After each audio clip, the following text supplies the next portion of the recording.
ESPN Las Vegas.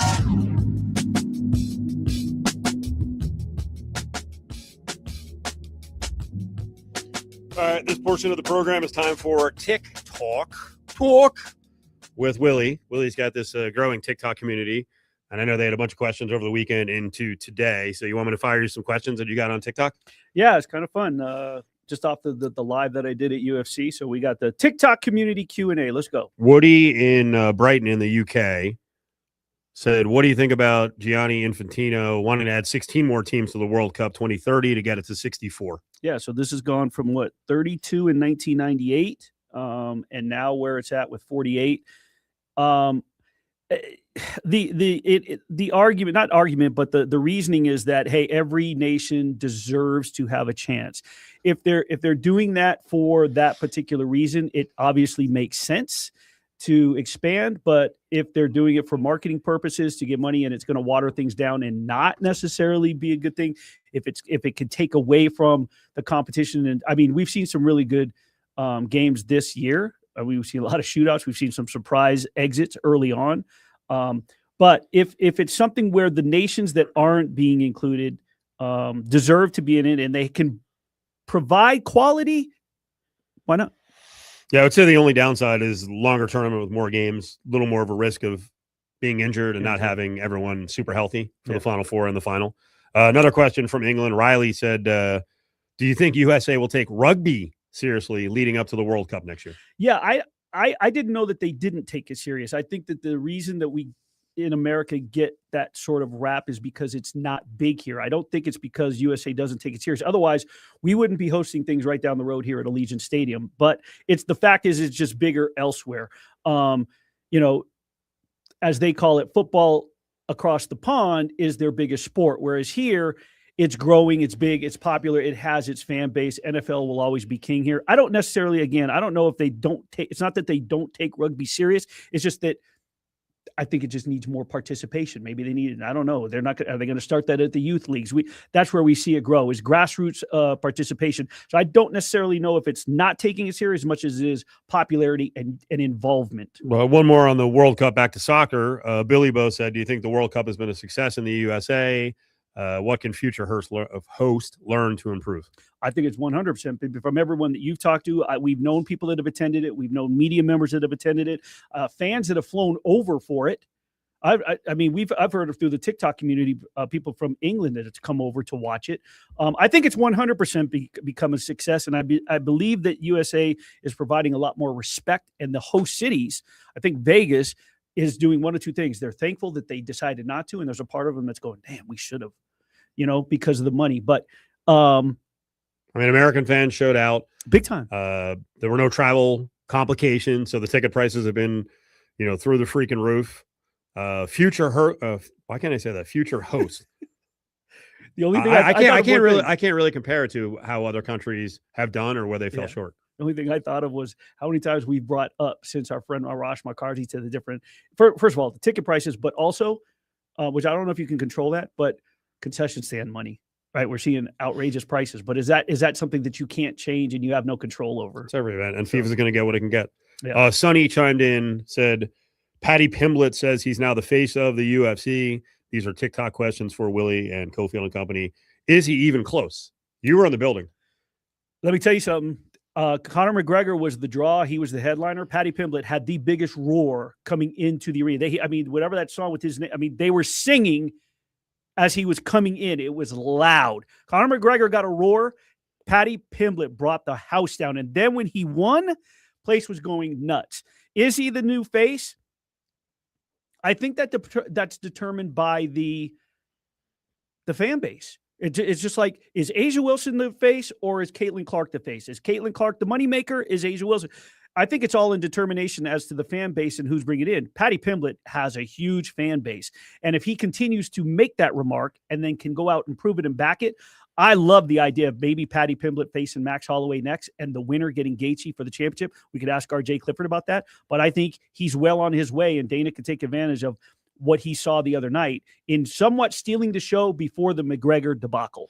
Up next, RJ Clifford on what happened at the end of the fight, what's in the future for Conor McGregor. I'll lead you some comments from Leslie, one of our most loyal video viewers. Right now we are live up on Twitter and Facebook and YouTube. Check it out, Cofield and Company. We try to run live for a good 90 minutes to 2 hours every day. Evan, Canty, and Michelle are unsportsmanlike. Jalen Hurts is the most disrespected quarterback of any quarterback in the NFL. It's ridiculous. Sirianni and Hurts, what's going on? Hurts' teammates don't like him as much as they like AJ Brown. I'm walking in the supermarket yesterday. You know what? I looked up to my left, and what did I see? A big Wheaties box with Jalen Hurts on the cover. And I sat there with a smile and a smirk on my face because this guy is going to get everybody this year. On ESPN Las Vegas, 1100 AM and 100.9 FM.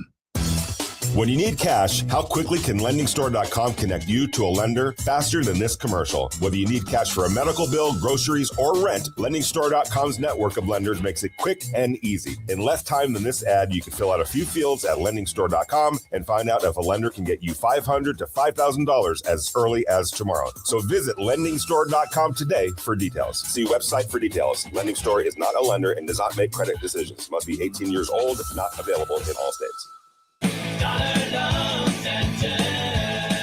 We're here with Chuck, founder of Dollar Loan Center. Why is it so important for Nevada customers to deal with a licensed, regulated, direct lender? A lot of lenders may look legit, but they are not, especially online. Borrowers need to be careful to deal with lenders who are licensed and regulated by the state of Nevada, who really lend their own money and aren't just lead generators. And Dollar Loan Center is a direct lender? Yeah, we've been around 28 years, Nevada licensed, and I actually lend my own money. We are extremely transparent, fair, and always guarantee to beat the rate of our competition. And our customers' Bill of Rights is in writing at don'tbebroke.com, and we never charge to apply. Founded in Las Vegas over 28 years ago, DLC lends up to $5,000 in minutes. Stop by any of our 25 nearby locations to meet our real friendly staff. You can also apply over the phone or online at don'tbebroke.com. Licensed by Nevada Financial Institutions Division. Subject to approval. Limitations may apply. See website for details.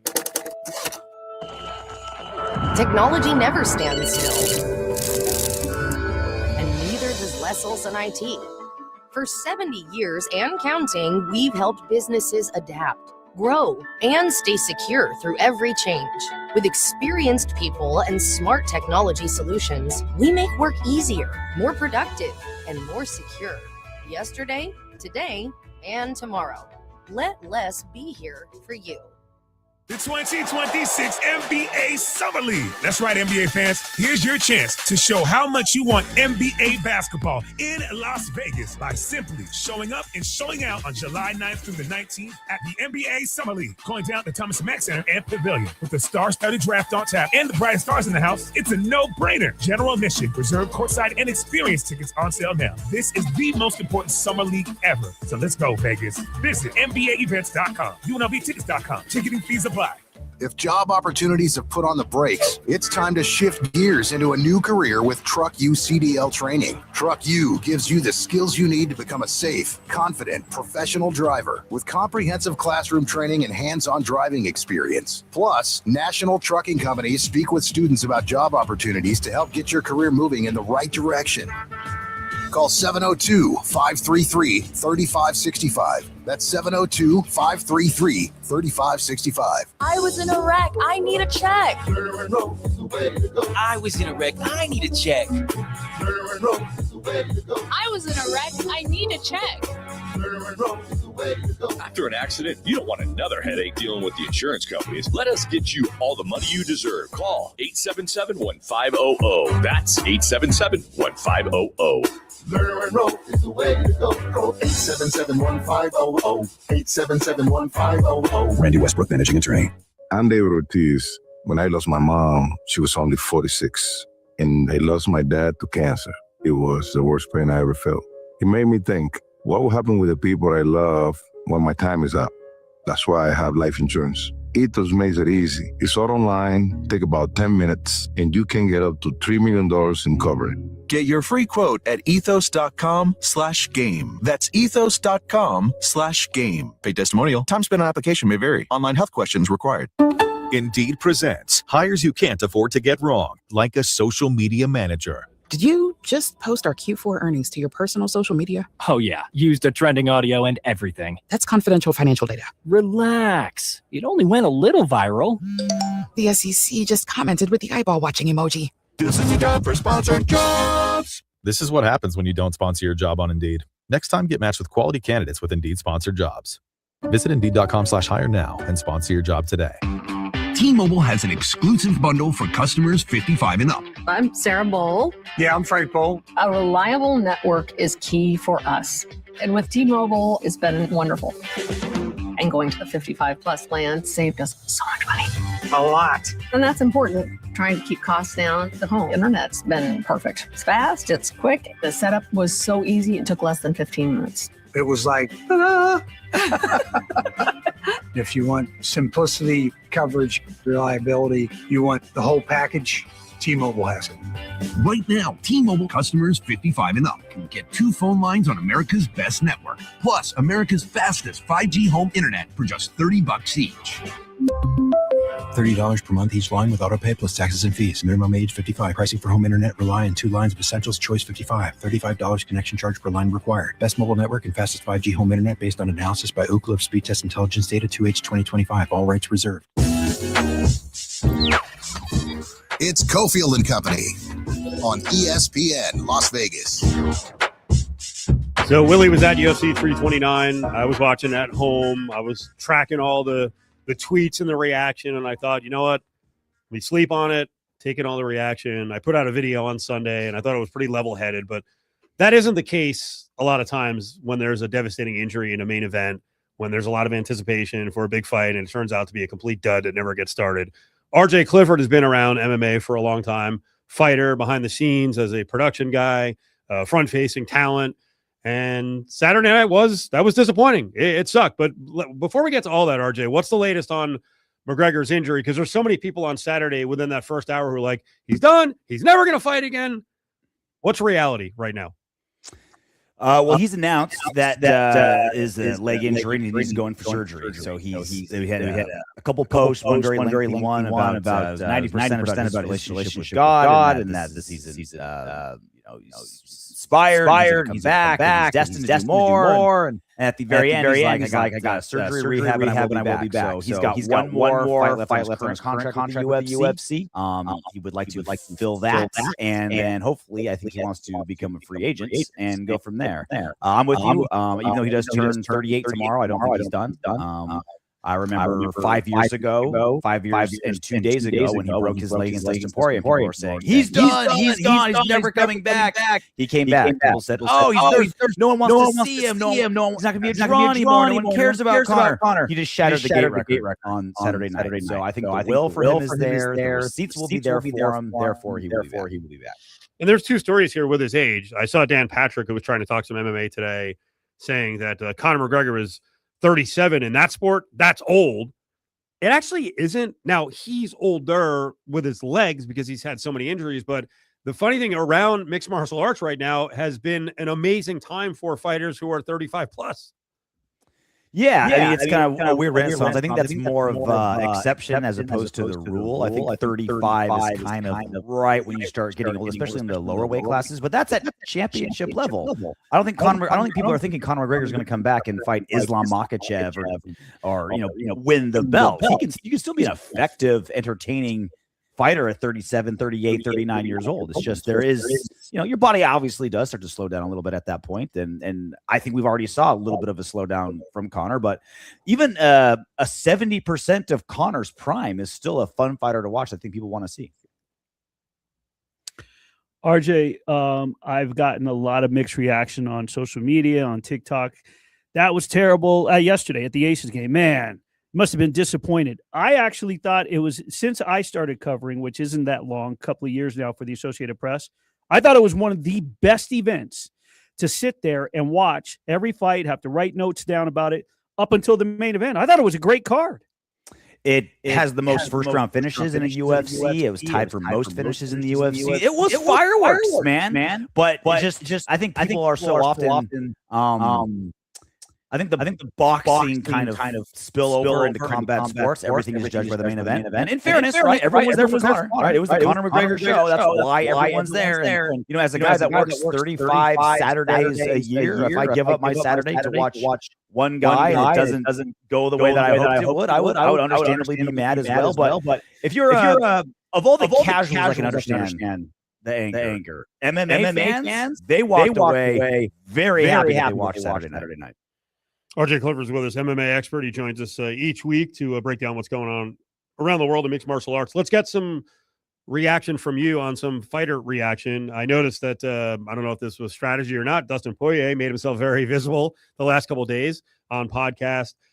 Just looking at McGregor, he thought he looked kind of bloated, that his face looked bloated. I pointed that out to Adam Hill on Friday, and Adam just said, hey, he's at a heavier weight. There was something about his energy coming in where he just seemed so much different. He was more introspective. But in terms of the shape, the conditioning, did you think he looked like he was in good condition coming in?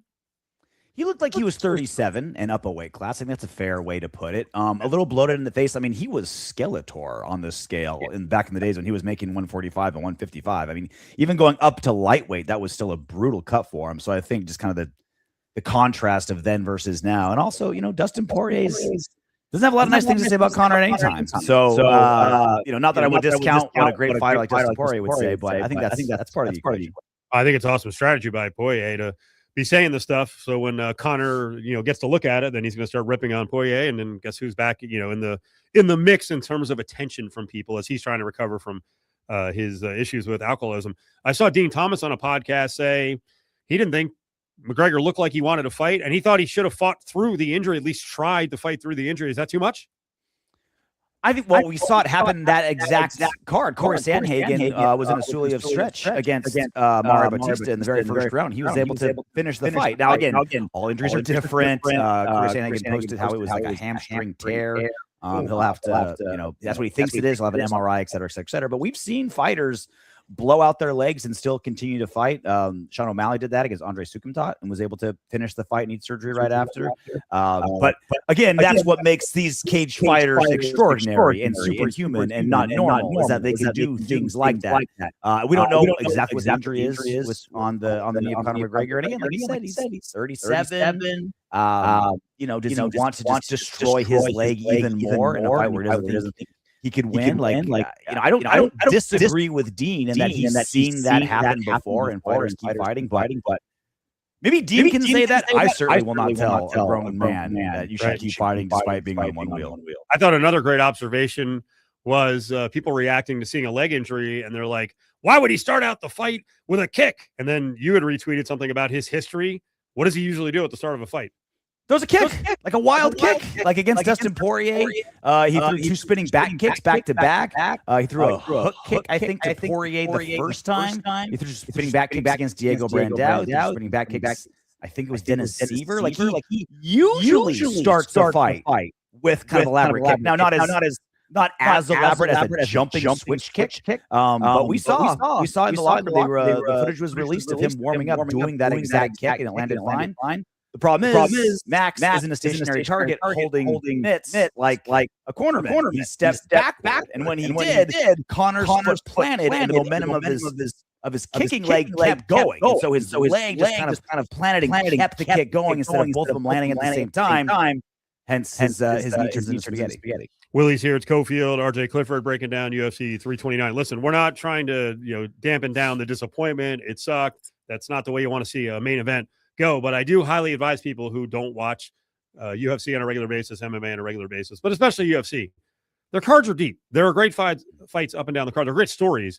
Man, how jacked up I've been for like 2 years, yelling about Dana White not spending money to go out and get elite wrestling prospects, amateur wrestling prospects.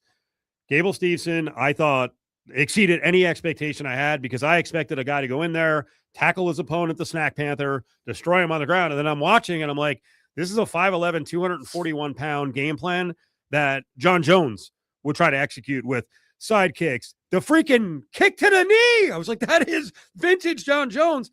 And best of all, listen, he put himself in harm's way a couple of times. He doesn't mind getting punched in the face. That debut for the former, two-time NCAA wrestling champion and Olympic gold medalist, that was awesome. He sent a message to every single opponent moving forward that I'm not just going to wrestle. Like, you have to prepare for everything. You have to prepare for the best wrestler in mixed martial arts, and you got to prepare for these hands too, because he was throwing them. Now there's certainly plenty of things to work out. He was very hittable. Like, he got cracked a couple times, but it's his fourth pro fight. He's got like 5 minutes of total fight time. There's things. It's certainly things he's got to work on, but like Daniel Cormier put it perfectly on the broadcast. Wrestlers like myself on the martial arts, they're afraid of the fire. It's one thing to be able to do any sporting endeavor. To be able to do it whilst someone is trying to knock your teeth down your throat is a completely different thing. And he was willing to step into the pocket, step into the fire, and exchange and fight like a mixed martial artist, and not a wrestler cosplaying as an MMA fighter. So just that step alone is huge. Once that is overcome, the technique will come after. Remember years ago, and you could see it actually during the fights, but Tim Sylvia told us when Brock Lesnar, the former Division I wrestling champion, came to Miletich, trained a little bit. He got mad when he got hit. Not like mad to fire back, like, don't hit me. I don't like getting hit in the face. And that is a big thing to overcome. And let's for a second, let's compare. Listen, Lesnar is a special human being in terms of his size. Mm-hmm. I think Stevenson can be as good a wrestler, and maybe I'm overreacting. I thought his hands that early in his career were excellent. And can we say it that if someone can actually execute athletically what John Jones did during his career, that John Jones is going to be a hell of a coach? Yeah, I mean, you saw it, right? With this, like you mentioned, the switch kicks and oblique kicks, and gauging his distance. His coach Cody Gibson and John Jones, it's certainly a nice combination for him to have. And you bring the Brock Lesnar comp. I mean, it's about as comp as you can get, right? 2 NCAA wrestling champions. Obviously, Brock didn't win a gold medal, but little cup of coffee in the NFL, some WWE experience. Obviously, Brock had way more. But there were reports out of Lesnar's camp that his training partners had to sign contracts. He was not allowed to be hit in the face. He was that deathly afraid of being in the fire. Like, that's certainly no way to get comfortable in that situation. It's amazing Brock Lesnar was able to win a heavyweight title and knock out Shane Carwin and knock out Randy Couture with those kind of stipulations on his training partners. Then you take someone like Gable Stevenson, who's already comfortable there, better wrestler, similar caliber athlete. Smaller, but quicker. Yeah, there's a reason why he's the blue chip prospect in mixed martial arts right now. Speaking with RJ Clifford, RJ, when you talk about depth on this card, when you talk about having a never give up attitude and indomitable spirit, you tweeted this out. Bobby Green has done such a good job from transitioning from stud athlete into savvy veteran, committed enough to the body, knowing McKinney's clock ends at 4:59. I mean, I'm sitting there going, this dude's face is bloodied. He's done. He's finished. He gets up, escapes with 20 seconds left, lands one shot, and finishes it as the time expires. Wow. Terrence McKinney has gone, looking at it right now, 9 straight fights that have ended, 8 straight fights that have ended in the first round. Right. He is the ultimate killer be killed. He is the glass cannon. He is going to either end you early or be ended early. King Green, now 40 years old, real savvy veteran. He knows he was in serious trouble early on in that fight, like most Terrence McKinney opponents are. He was able to weather the storm, put a little investments in some body shots early, and then at the end, like that last body shot wasn't a lot. It was McKinney had already broken down. He knew he was approaching the end of the first round. It was a mental thing for him, a cardio thing for him, a game planning thing for him. I don't know what it is, but I think Bobby Green knew I just have to weather this early storm, bank a couple body shots.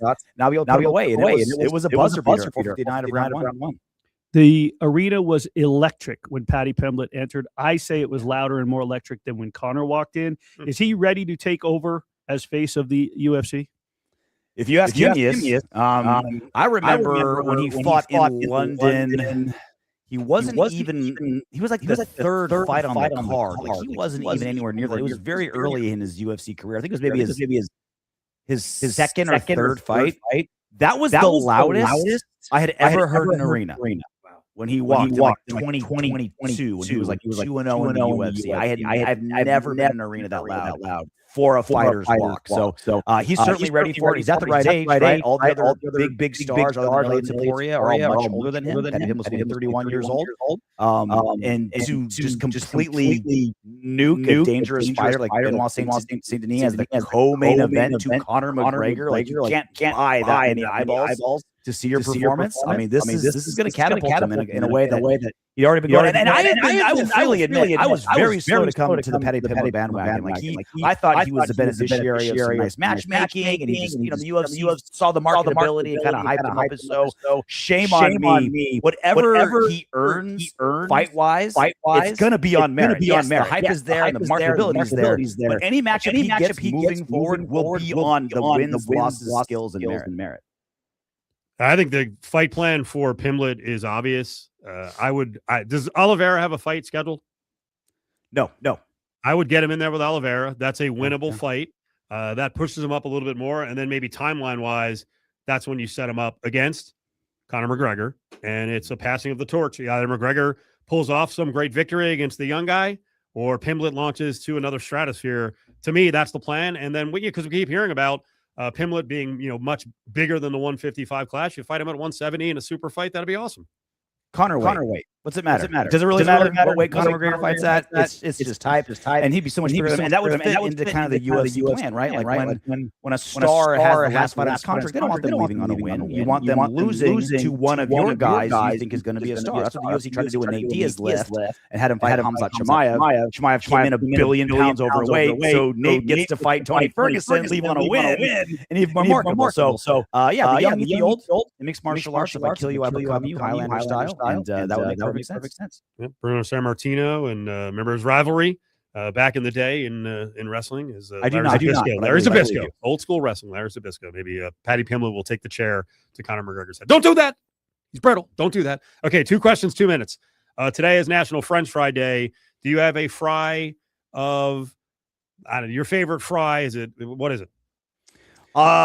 Chili cheese fries. I am just a sucker for a slab of chili. Lower intestine problems be damned. It's totally worth it. But I will say, like, people who hate on In-N-Out fries, you have the palate of a toddler. They are fresh cut fries. None of the chemicals, none of the crap put in there. You can literally see them take a potato, julienne it, dump it in the fryer, and put it on your plate. That's quality. By the way, the schedule the rest of this quarter, especially the rest of this month, is pretty damn good. The next 2 cards, main event, are pretty intriguing with Duplessis and Usman, and then Ankalaev is back against Roundtree. So Roundtree just announced he's injured. That sucks. That's no fun. But you still got Ankalaev. Like I said, Duplessis versus Usman, fantastic matchup. You got Duplessis after losing his middleweight title, and he's come back fight against the former welterweight king and Kamaru Usman. Usman's trying to show he's still got it, coming off that win over Joaquin Buckley. He did have a 3-fight losing streak, but it's probably the best 3-fight losing streak you can possibly have in mixed martial arts. Losing to Leon Edwards with that head kick, losing a close decision, and then losing to Chimaev after that. So Usman's on a mission to prove he's still got it. Duplessis is on a mission to prove that he's still here. By the way, too bad that the fight went a little bit long and he did take a little bit of abuse. If you could turn around Bobby Knuckles on short notice, I thought a puffy Robert Whittaker looked really good in his fight. By the way, Rogan was really caught up on how puffy he looked. And then even after he wins the fight, kept with the same line of questioning. I wanted Whittaker to be like, Joe, I won. Yeah. Joe will assess the male form deeply. And he's really into that. Hey, when you're octagon side and you're looking up at these guys like they're gladiators, it's kind of cool to me how Rogan, like that, he's never gotten jaded about the experience. Like he still watches fights. How many thousands of fights has he called, and he still looks at them as just like, these guys are superheroes. They are not real. I'm not the same species. This is insane. But yes, Whittaker looked awesome going up to 205. He showed that he was short for a middleweight. He's going to be tiny for a light heavyweight. But he showed that he can get inside and make his game plan still work. RJ, you the man. Thanks for coming on a Monday. We'll talk to you. You got it, boys. Later. He did have a point about weight. There's a way to get Whittaker to like 225 or 220 where it's more natural and he's more comfortable when he cuts weight. Dodgers at the Yankees this weekend, Saturday at 5 and Sunday at 4. Listen to the games on ESPN Radio, 100.9 FM and 1100 AM. Brought to you by Paul Pata Law. It's not about the injury, it's about the recovery. Plumbers, HVAC techs, contractors, and DIYers. McFadden-Dale Industrial Hardware has the tools, parts, and supplies to power your next project. Open early and stocked with everything you need. Stop by South Decatur near Russell. McFadden-Dale Industrial Hardware. Fast, easy, and built for the pros. Don't miss the William Hill Radio Show, hosted by Paul Howard. Now live every Friday from 6 to 7 p.m. at the William Hill Sportsbook inside Palms Casino Resort. He'll break down all the latest betting action, including the odds, matchups, and who bettors are backing the most. After the William Hill Radio Show, make the William Hill Sportsbook at Palms Casino Resort your home for betting with live, continuous in-game wagering. Don't miss the William Hill Radio Show every Friday from 6 to 7 p.m. Must be 21. Gambling problem? Call 1-800-GAMBLER. High internet costs, cell phone bill going up, streaming services you forgot you had? What if someone fixed that for you? Radiant Star Checking at West Star Credit Union includes bill negotiation experts who can lower your monthly bills and cancel subscriptions you don't need. That alone could cover the $7 monthly benefits fee. Visit weststar.org/RadiantStar to learn more. Radiant Star Checking has a $7 monthly benefits fee. Activation required. Terms and conditions apply. Share savings with a minimum balance and membership eligibility is required to become a member. Insured by NCUA. The biggest games and the best matchups are heard here on ESPN Las Vegas, 1100 AM and 100.9 FM, KWWN Las Vegas. It's Cofield and Company on ESPN Las Vegas and ESPN Reno.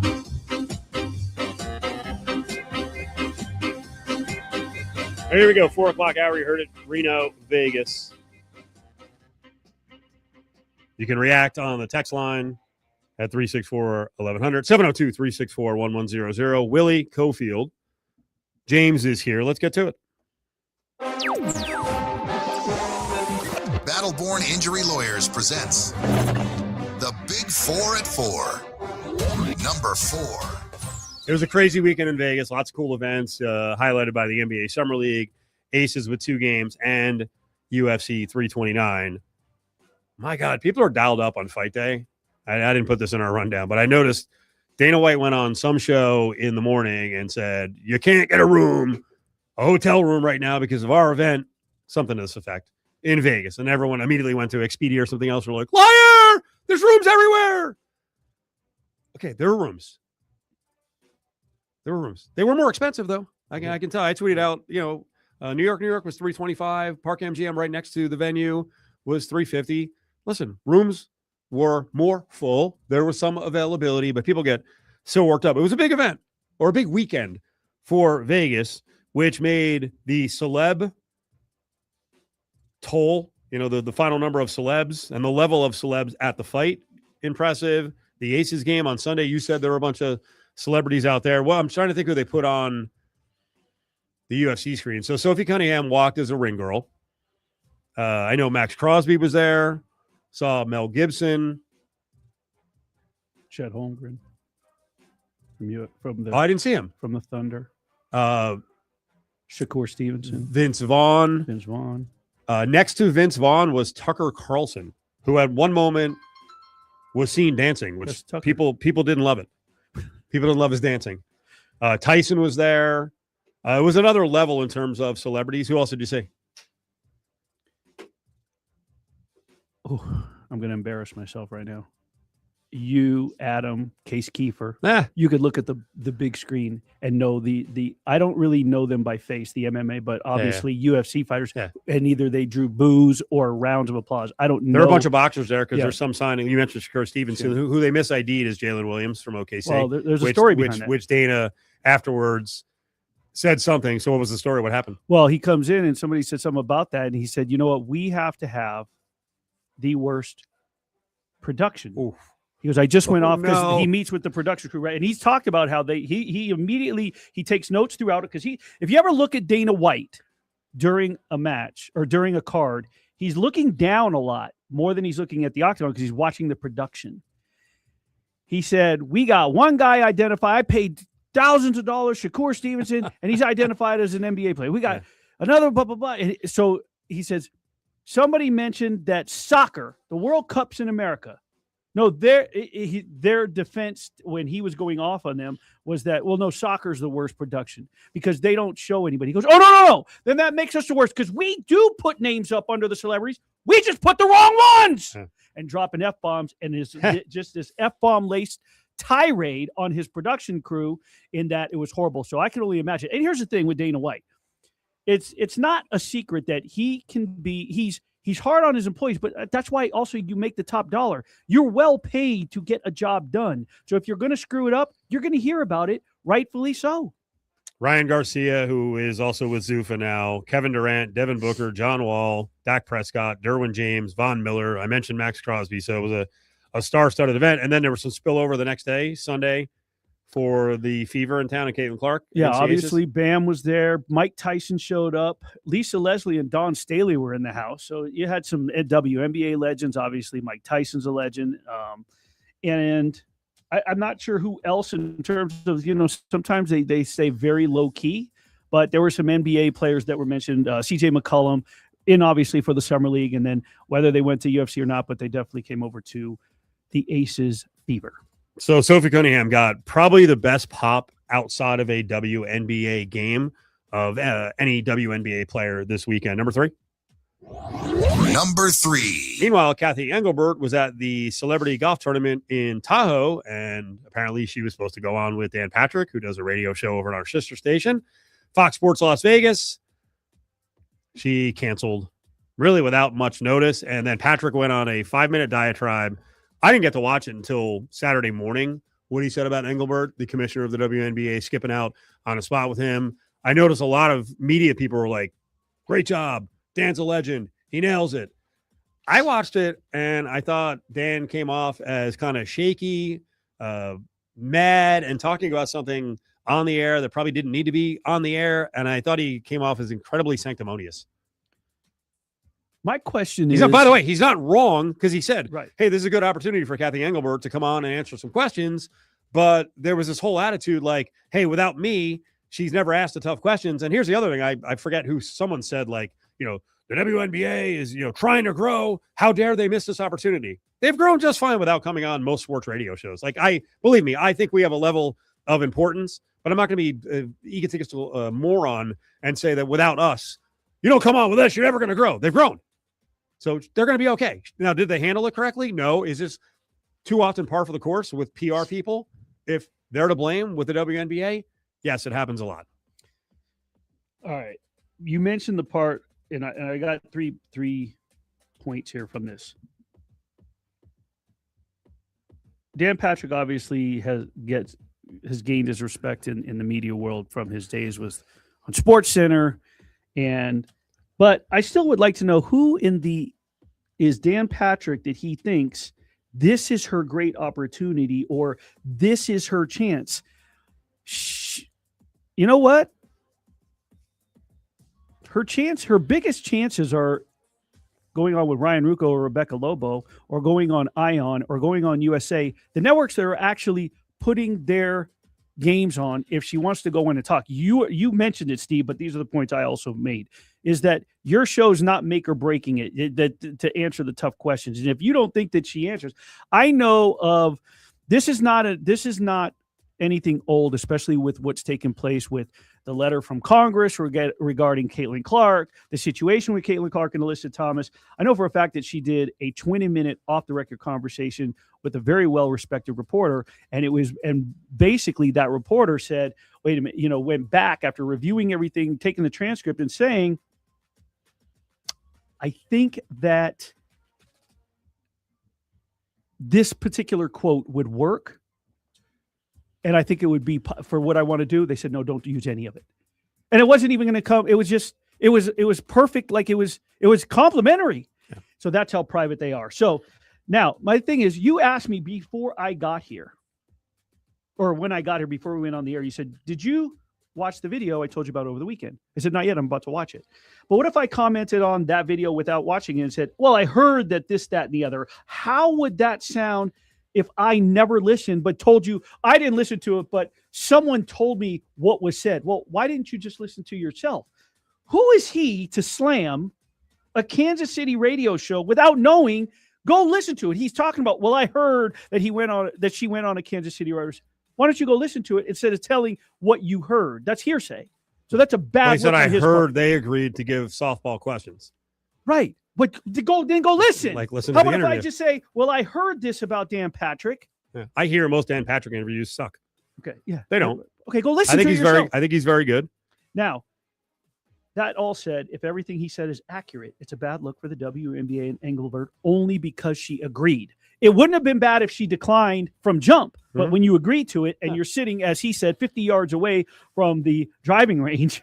Well, he's doing the rant, and they're showing her freaking duffing shots right on the range. Right, and then when they're doing the far away set, you can see from the set, and in the distance is the driving range. Yeah. So it does look bad, in my opinion, that you agreed to be on the show and then you pulled out.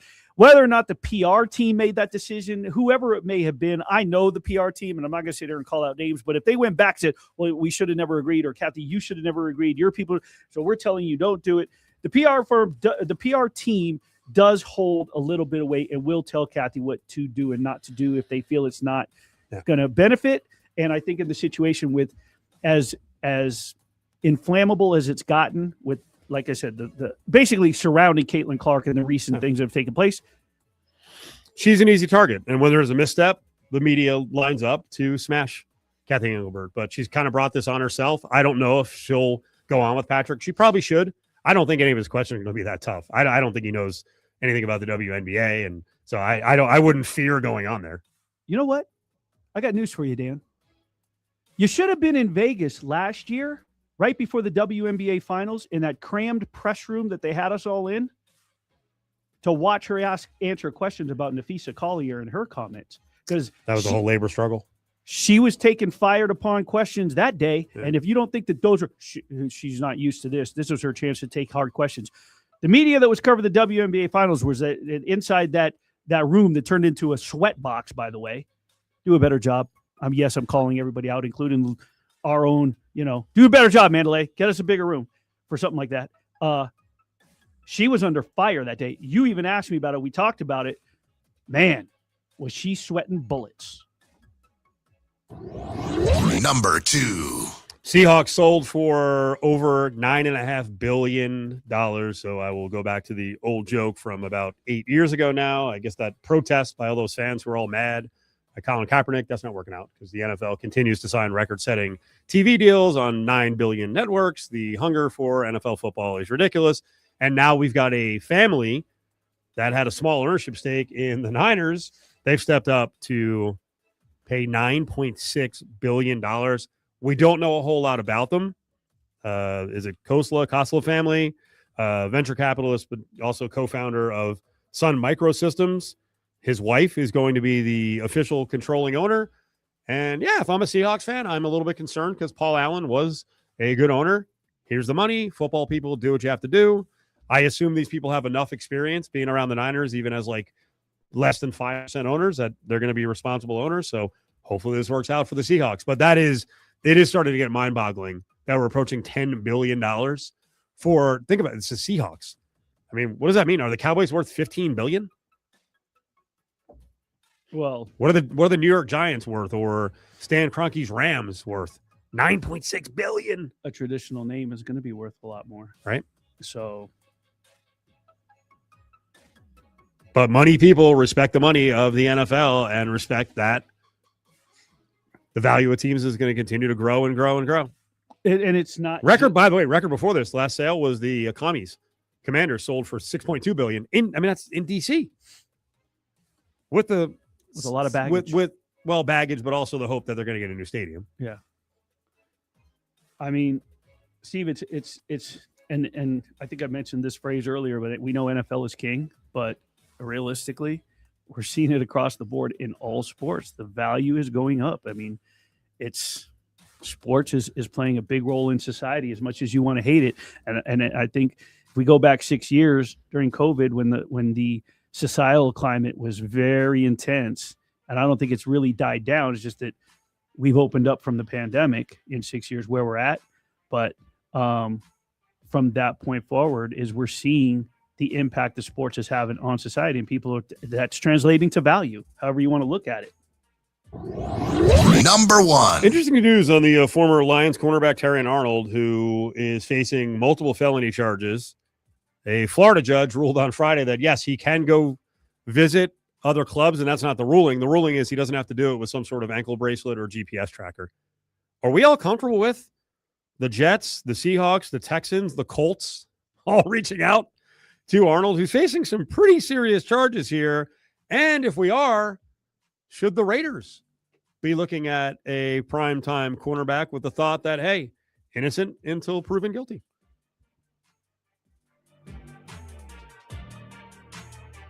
Hey, babe, where are you going?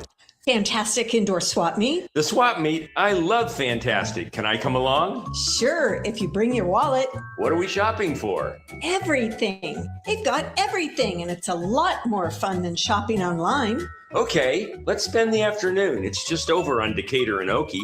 You know, Fantastic's open every Friday, Saturday, and Sunday, 10 to 6. And like they say, it's fantastic. And like they say, we've got it. Did you have an unexpected trip to urgent care or the emergency room? Dollar Loan Center has you covered. Dollar Loan Center. Dollar Loan Center. Dollar Loan Center. Hey, accidents happen, and they usually come at inopportune times. Medical care is not cheap, and Don'tBeBroke.com is here to help. At Dollar Loan Center, you can get a signature loan up to $5,000, and with our instant funding, you get the money immediately after approval. You don't need a checking account. It's free to apply, and new customers' first week of interest is on us. Stop by one of our 60 locations, apply over the phone with a real person, or online at Don'tBeBroke.com from the comfort of your smartphone. Dollar Loan Center. Dollar Loan Center has you covered. Licensed by Nevada Financial Institutions Division. Subject to approval, limitations may apply. See website for details. Hey, Jeff, how's the new job working out? Really sucks. Terrible boss and the paycheck is even worse. I gotta get a new job. Truck you. Wait, what? Truck you. You don't have to curse at me. Dude, you should check out Truck You CDL training. My brother got his CDL license in 4 weeks, and now he has a new career making great money. Okay, I'm listening. Truck You offers small classes with night and weekend times available. They will even help with payment programs. Check them out. LV.com. Truck You. ZipZap Auto has expanded into one of the largest independent auto repair shops in the Valley. With 23 bays, over 12,000 square feet, ZipZap is your one-stop shop, offering smog tests, oil changes, detailing, body work, and engine and transmission rebuilding. Plus, ZipZap provides free towing and diagnostics with qualifying repairs. No appointment necessary. ZipZap Auto on Cheyenne and North Durango Drive, and online at zipzapauto.com. Summer just got a whole lot more rewarding at Terrible's during our 100 Days of Summer. We are dropping new deals every single day. At Terrible's, the calendar is stacked. Free products, buy one, get one offers, and 50 cents off each gallon of gas every day. What are you waiting for? The only way to find out is to download the Terrible's Plus Rewards app and earn daily rewards all summer long. 100 Days of Summer at Terrible's. Something new every day, everywhere. Visit Terrible's.com for details. Hey, Las Vegas, are you tired of plumbing prices that break the bank? At 365 Plumbing, we're bringing fair pricing back. Family owned and operated, we treat your home like it's our own. For your everyday plumbing needs, we're here 365 days a year, rain or shine, day or night. Extend the life of your water heater right now. For a limited time, take advantage of our water heater flush special for only $26. Visit us at 365plummingnv.com. 365 Plumbing, because where the water flows, 365 Plumbing goes. When you need cash, how quickly can LendingStore.com connect you to a lender faster than this commercial? Whether you need cash for a medical bill, groceries, or rent, LendingStore.com's network of lenders makes it quick and easy. In less time than this ad, you can fill out a few fields at LendingStore.com and find out if a lender can get you $500 to $5,000 as early as tomorrow. So visit LendingStore.com today for details. See website for details. Lending Store is not a lender and does not make credit decisions. Must be 18 years old, not available in all states. Plumbing problems never knock. They kick down the door at the worst possible time. A burst pipe turning your kitchen into a water park? A clogged drain bubbling like a swamp monster? Don't panic. Gettle wrestles plumbing nightmares for a living. Our perfectionist plumbers handle it all with the precision of a surgeon and the enthusiasm of a game show host. From sewer line repairs to water filtration to tankless water heaters, your home sparkles like we've never even been there, except your plumbing actually works now. Gettle, Goettl, will fix your pipes, but it's hard to spell.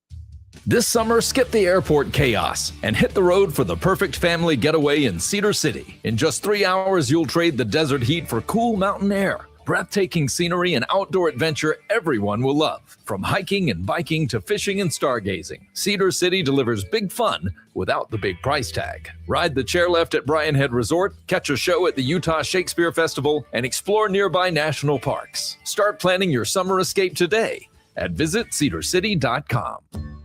Las Vegas, let's come together and make history. The Richard Harris Law Firm and Las Vegas Metropolitan Police Department, along with the Village, Behind the Blue, and UNLV, invite you to Back to School, bigger and better together. Join us July 30th at the Thomas & Mack Center for free backpacks, school supplies, dental exams, haircuts, and valuable community resources for the whole family. Bigger and better together, July 30th at the Thomas & Mack Center, sponsored by the Richard Harris Law Firm. This sports update is brought to you by the William Hill Nevada Mobile Sports Account, where you can earn up to a $250 bonus bet after placing your first wager. Sign up today and you'll never miss another bet. Go to williamhill.us for more info. The UNLV baseball program had 5 of its own selected on the second and final day of the MLB draft yesterday. The Guardians chose junior Carson Lane and senior Parker Dilhoff. Junior Jace Evangelista was selected by the Red Sox. Junior Ryan Martin was picked up by the Cubs, and the Angels chose senior Jack Salmon. Listen to Cofield and Company weekday afternoons at 3 on ESPN Las Vegas.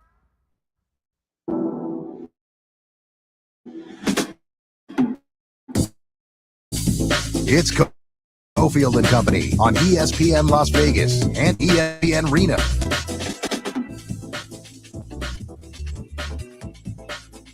All right, big week of college football on the way. Last week was Big 12 Media Days. This week, before the SEC gets out there next week, and the Big Ten at the end of the month, Mountain West Conference has their Media Days at the Palms.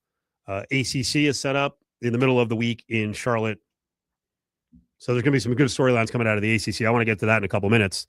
Latest update on the odds for the Mountain West Conference. You know that the Mountain West had the disloyal 5 leave. Colorado State, Fresno State, Boise State, San Diego State, and Utah State. Yep. In UTEP, North Dakota State, NIU. Let's go. North Dakota State is eligible to win the conference title. They don't have to abide by that 2-year waiting period of FCS to FBS. If you don't know, North Dakota State had won 18 national titles at FCS. Talking to their fans and their media, a lot of them were like, yeah, we were tired of dominating at that level. We wanted the next challenge. So they've taken on the next challenge and paid a lot of money to get into the conference, north of $12 million to get into the conference. They're going to play right away. The odds now for the Mountain West Conference title: New Mexico, the favorite, at plus 260. UNLV next up at plus 270. North Dakota State third at plus 280. My guess is that North Dakota State, by the time the season kicks off, will be the favorite. Hawaii's next at plus 425. It drops off to 6-1 with Air Force. And then long shots include San Jose, 18-1, 19-1 at William Hill is Wyoming. Nevada is actually down to 27-1. They were 30-1. NIU is 60 and UTEP is 75-1. But at the top, North Dakota State is just about to pass up UNLV. It's not surprising, and to be honest with you, Steve, I don't know how to say this without sounding ludicrous, because it's going to sound ludicrous, but there's not a big drop-off with the teams like North Dakota State, like the Montana States, to the group of 5, I guess, if you would call the programs, the Americans, the Mountain West, maybe the new Pac-12.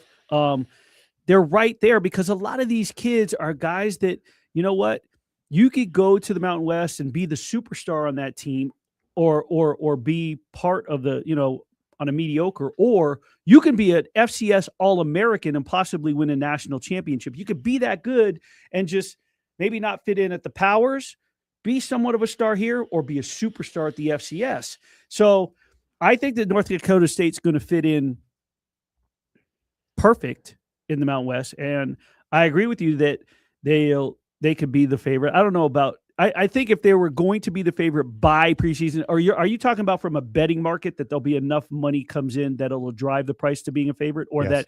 Oh, okay. I didn't know if you were talking about on air. Or The Mountain West is not going to put out a preseason poll. Go figure. Surprise. Well, I don't think anyone should. Well, whether we do or not, but they normally do. Now all of a sudden they're not. Well, Big 12's not. Big 12 announced that last year. Mountain West announced it about 3 weeks ago. I found a really interesting tool, and I want to see. We're going to run this by Caleb Herring in about an hour as well, former UNLV quarterback, UNLV analyst now. I found a total snaps returning graphic, Okay. which at least takes into account where, because a lot of times UNLV will have guys come in, from TCU, or they've got a lot of SEC players who've we'll say come down to UNLV, and the snap count thing is kind of interesting.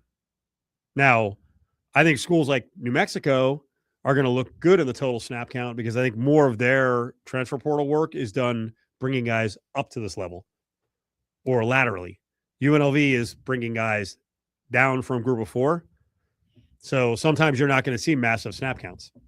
Would you rather have a top-heavy roster with experienced guys who have a lot of snaps, or balance? Maybe, and so instead of having 10 to 15 with a lot of snaps and then it tails off, or up to 22 to 24 that have it a little more even, so that you have depth in terms of snap experience. I want to mix. I think the way they do it it's the now, latter. I think the way they do it now is smart. They brought back more guys than they have in 4 or 5 years who have experience here with their snap count. They did mix in more dudes they brought in laterally and from below who have a lot of playing experience. But then they have a lot of guys who started out at Power 4, maybe played a little bit of Power 4, but had injury issues. Like Avery Helms, the most intriguing guy, cornerback. He started his freshman year, or maybe his redshirt freshman year, but he started when Mullen was coaching at Florida. Yeah. And Mullen's bringing him in to be a starter.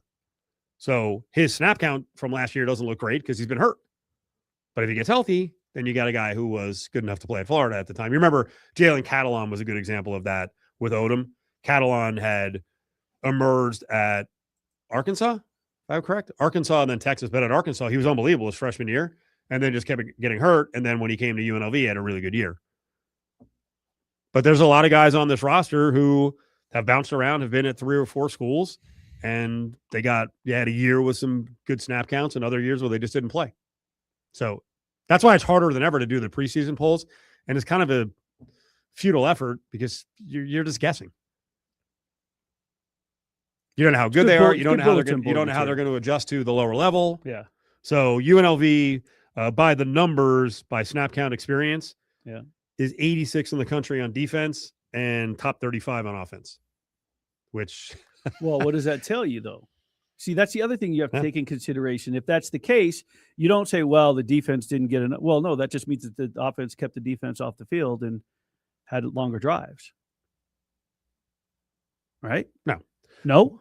What it tells you is that a lot of the defensive players they have who've come into the program haven't really played a whole lot before this. If they had a lot of programs. turnover. Yeah. Okay, but if you have a returning stat, if you have a decent enough returning defense that has a higher number and your offense doesn't, or wait, did you say defense had higher? Okay, now I'm so confused here. Defense has higher experience with snap counts. Okay. In the past. Yeah. Okay. And that includes where they played before. No, I screwed that up. So offense is less experienced. Yes. Yeah, okay. Like they're mixing in, I'll give you an example. On the offensive line, they're mixing in guys who didn't break through where they were. Right. Like Jackson Brown is a guy who played at Cal and Pitt. He's 6'6", 305. He's a candidate to play one of the tackles or play at guard. Well, he didn't play a whole lot at Cal and Pitt. They have another kid, Colton Thomason, who is 6'8" and 350 pounds. He was at Baylor and Texas A&M. The offensive line coach knew him because he coached him at Texas A&M.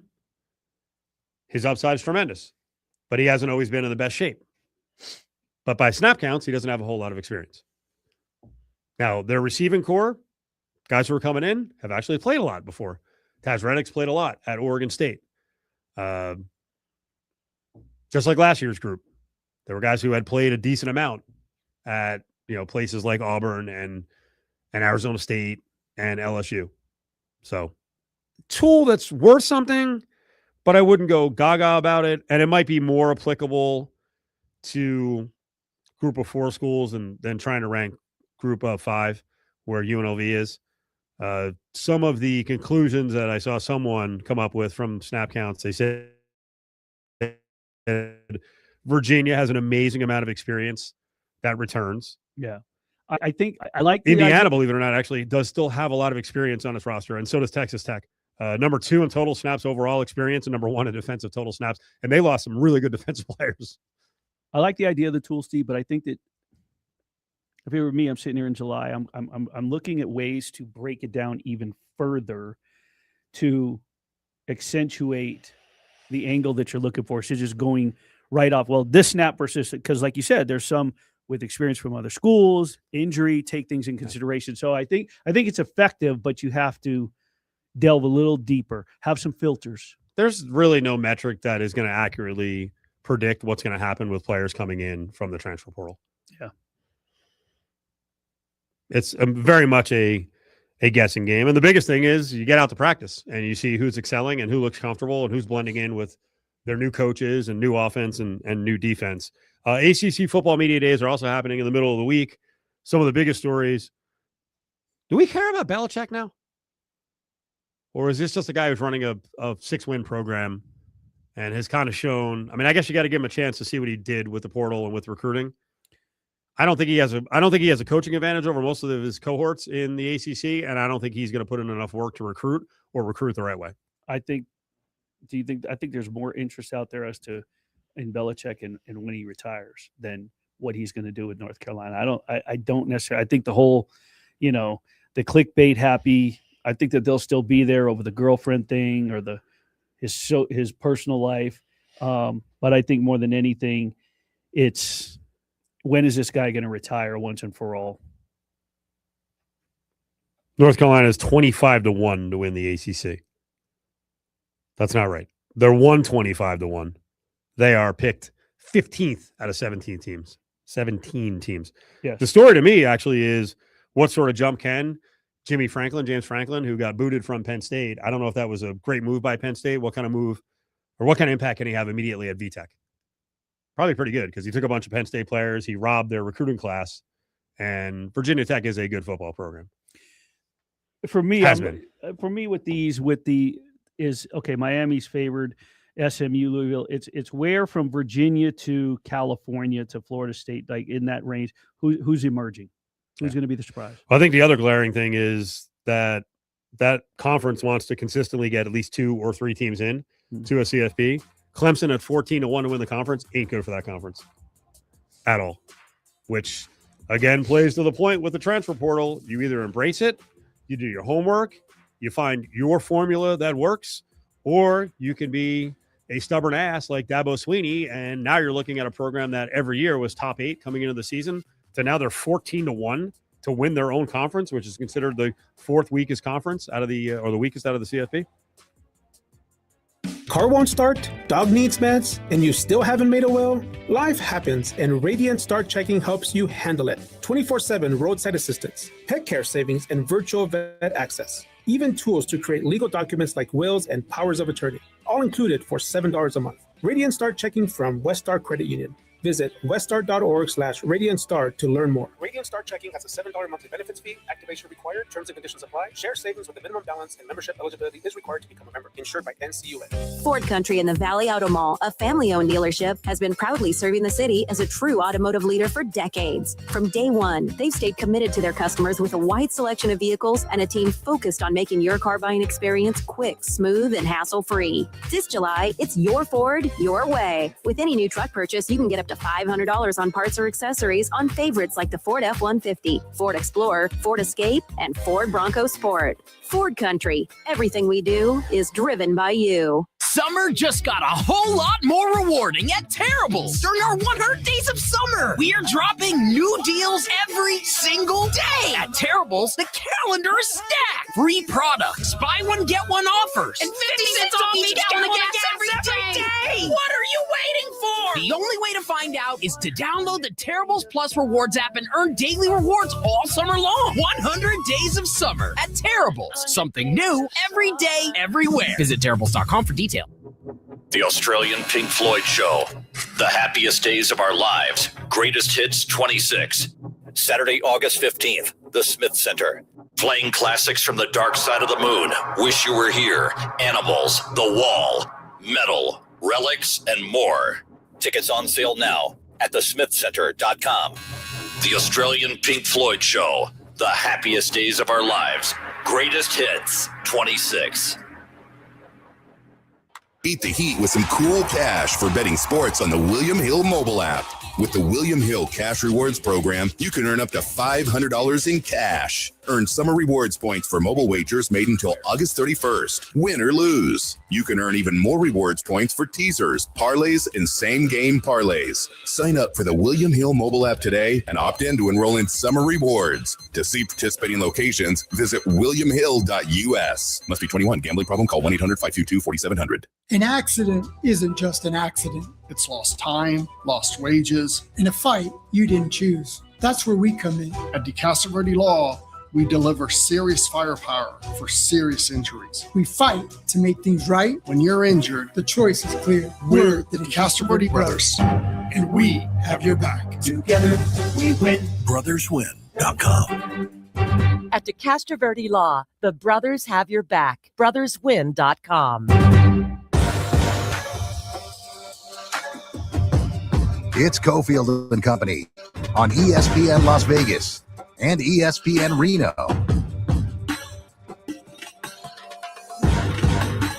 Do we want to gripe about the starting times for the World Cup? Next No. 2 days, noon starts, our time, 3:00 Eastern. I've seen a lot of people complaining in the United States that Too bad. why are they starting these games so early?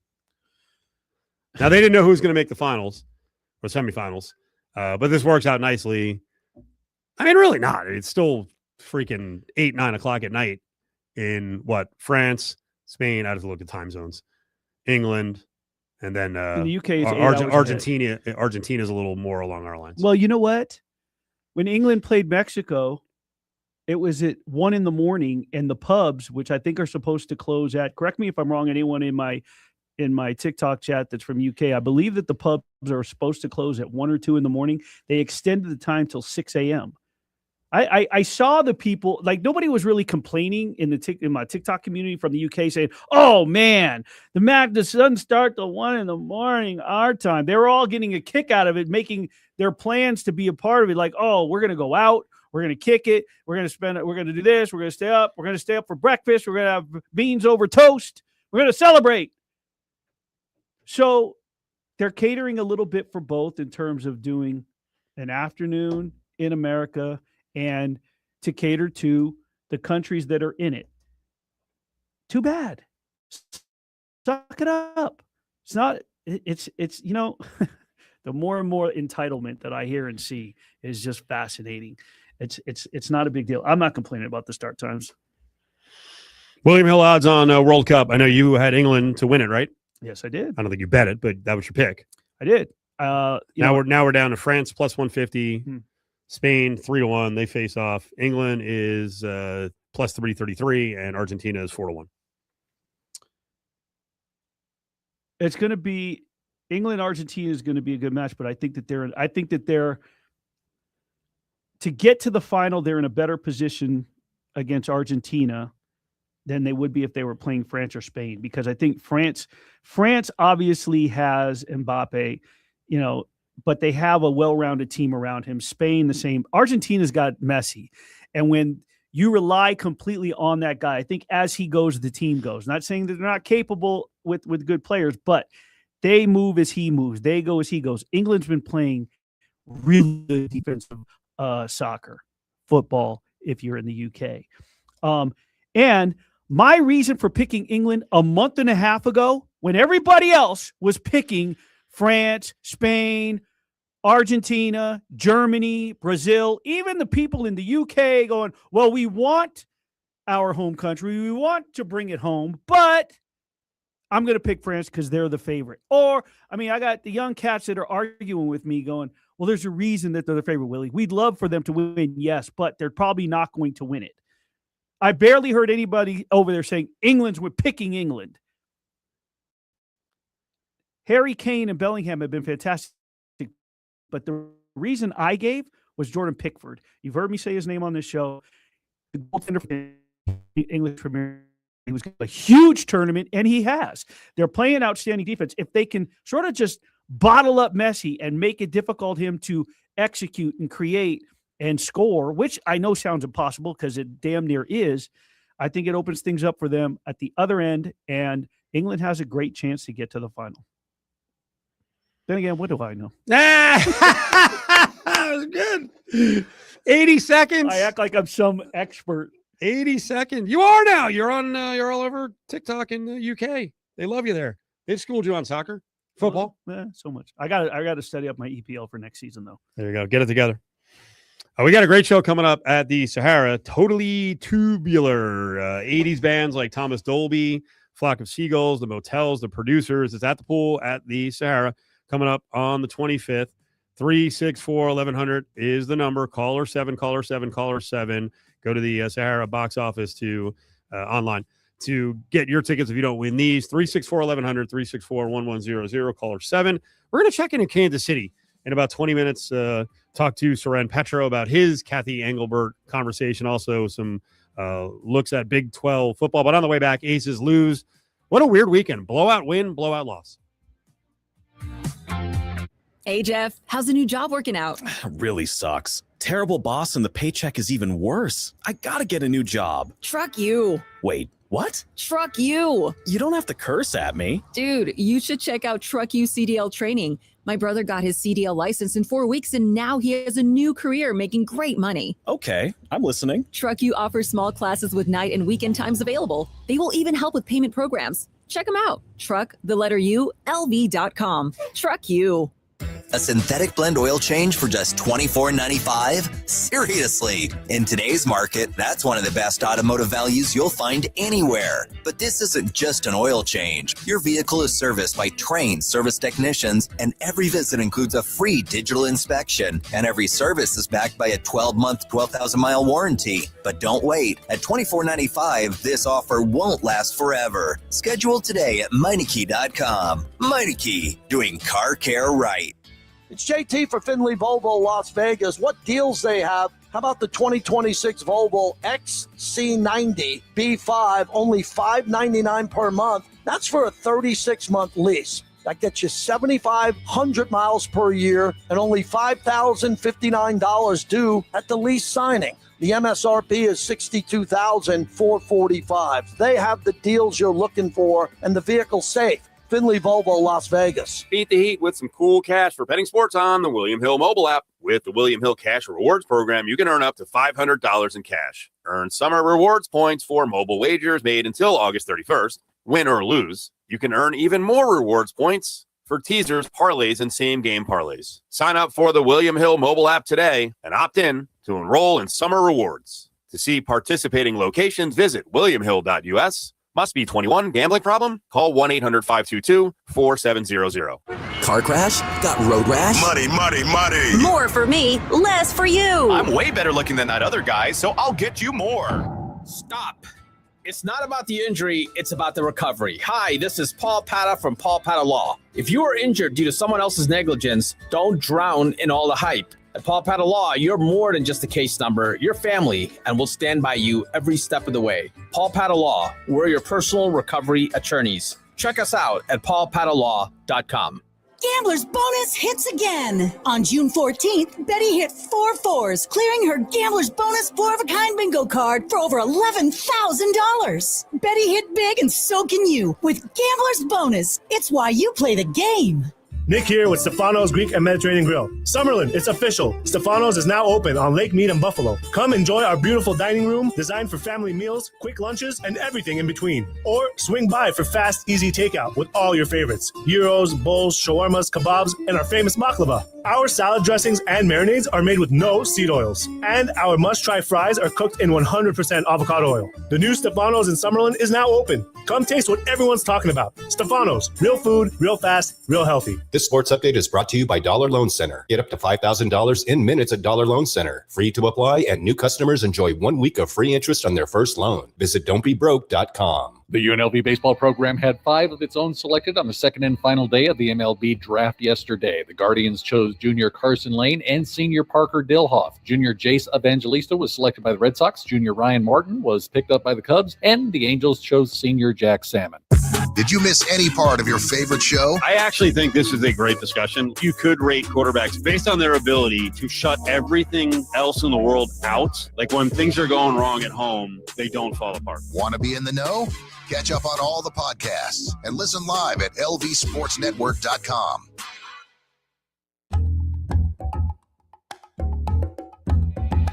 It's Cofield and Company on ESPN Las Vegas and ESPN Reno. Weird weekend with the Las Vegas Aces. Absolute wipeout on Saturday against the Mercury, and then the Fever did it to him again. What the heck happened? I personally am chalking it up to exhaustion. I really am, because how could they be exhausted the night before they had half the game off? Exactly. No. It's third game in 4 nights. I'm not. Look, it's not an excuse, but at the same token, the Fever had a week off, or damn near close to a week off coming into this. So, you know, they're rested, and the Aces are playing their third game in 4 nights. I think the Fever were playing their second game in 3 days, and they had went to LA first, if I'm not mistaken. So they had some time off. They were rested.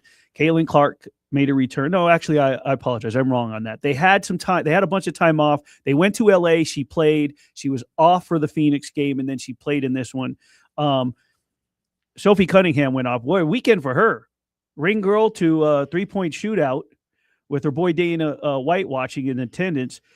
I just think that I really do just think that the Aces fell asleep in this one, and they just couldn't go back to back. You put all that into Saturday night's big win, and you're playing against a super fast team, and defense has been Becky Hammond's biggest concern the entire season. She said it since training camp. She wasn't happy with the way they performed in the 2 exhibition games. So they have a week off. They have to get healthy. Asia just got yes, she had that monster night against Phoenix, but she is coming off an injury.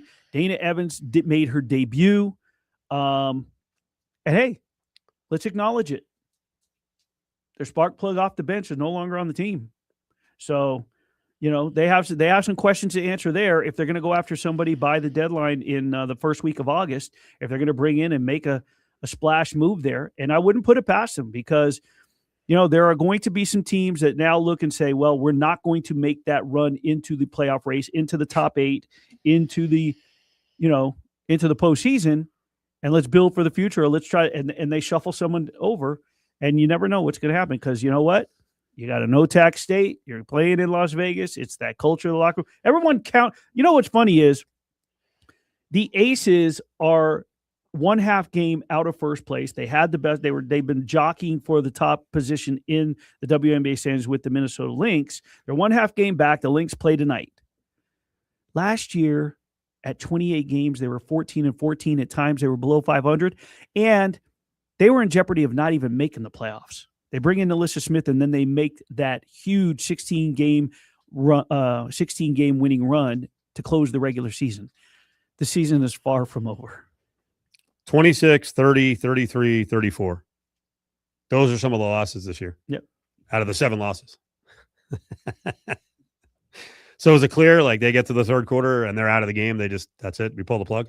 They got destroyed in the fourth quarter yesterday. It was, 29-11? No, there have been some where they've been knocked out in the first round of a 15-round fight, and then they're just done the entire. All they're doing is just standing. Yeah. They're Muhammad Ali against Holmes, and they're just taking a beating the entire fight. The 3 of the 4 games I mentioned with those big point differentials where they got crushed. Yeah. 1 with the Wings, 2 with the Fever. Are those 2 squads that come playoff time they do not want to meet up with because of matchups? Anybody. I mean, yesterday the Fever Anybody. went 15. Well, those 2 though. I'm saying anybody who does not want him. Oh, wait, each other? I'm saying the Wings and the Fever are matchup problems for the Aces based on the fact that they have put up 3 of the 4 biggest blowouts against the Aces. They were 15-31 from 3 on Sunday. Yeah. Fever were, and they shot 56%. Yeah. And Caitlin Clark was on a minutes limit. So what'd she have? 12 points in 24 minutes? Something like that. Is that what it was? That's what it was. Yeah. Yeah. Listen. And that's why I'm saying, yes, that's someone that the Aces, we're talking about the Aces, obviously, but those are 2 teams that nobody wants to meet up with because the Wings have been good and they're now on another heater. The Fever are going to get better and better. So yes, those are the 2, and they're young, right? I mean, Kelsey Mitchell, think about this. The 2 OGs that are still superstars on those 2 teams are 2 of the most dangerous scorers in the league. Arike Ogunbowale, who can catch fire at any given time, and Kelsey Mitchell, who I still say is the best scorer on the Indiana Fever, not Caitlin Clark. Kelsey Mitchell is the best scorer on that team. And then, oh, by the way, you have Caitlin Clark. Oh, and then, by the way, you have Aaliyah Boston. And then you have Sophie Cunningham. So, yes, those 2 teams are teams you do not wind up with. I'm going to give you one team right now.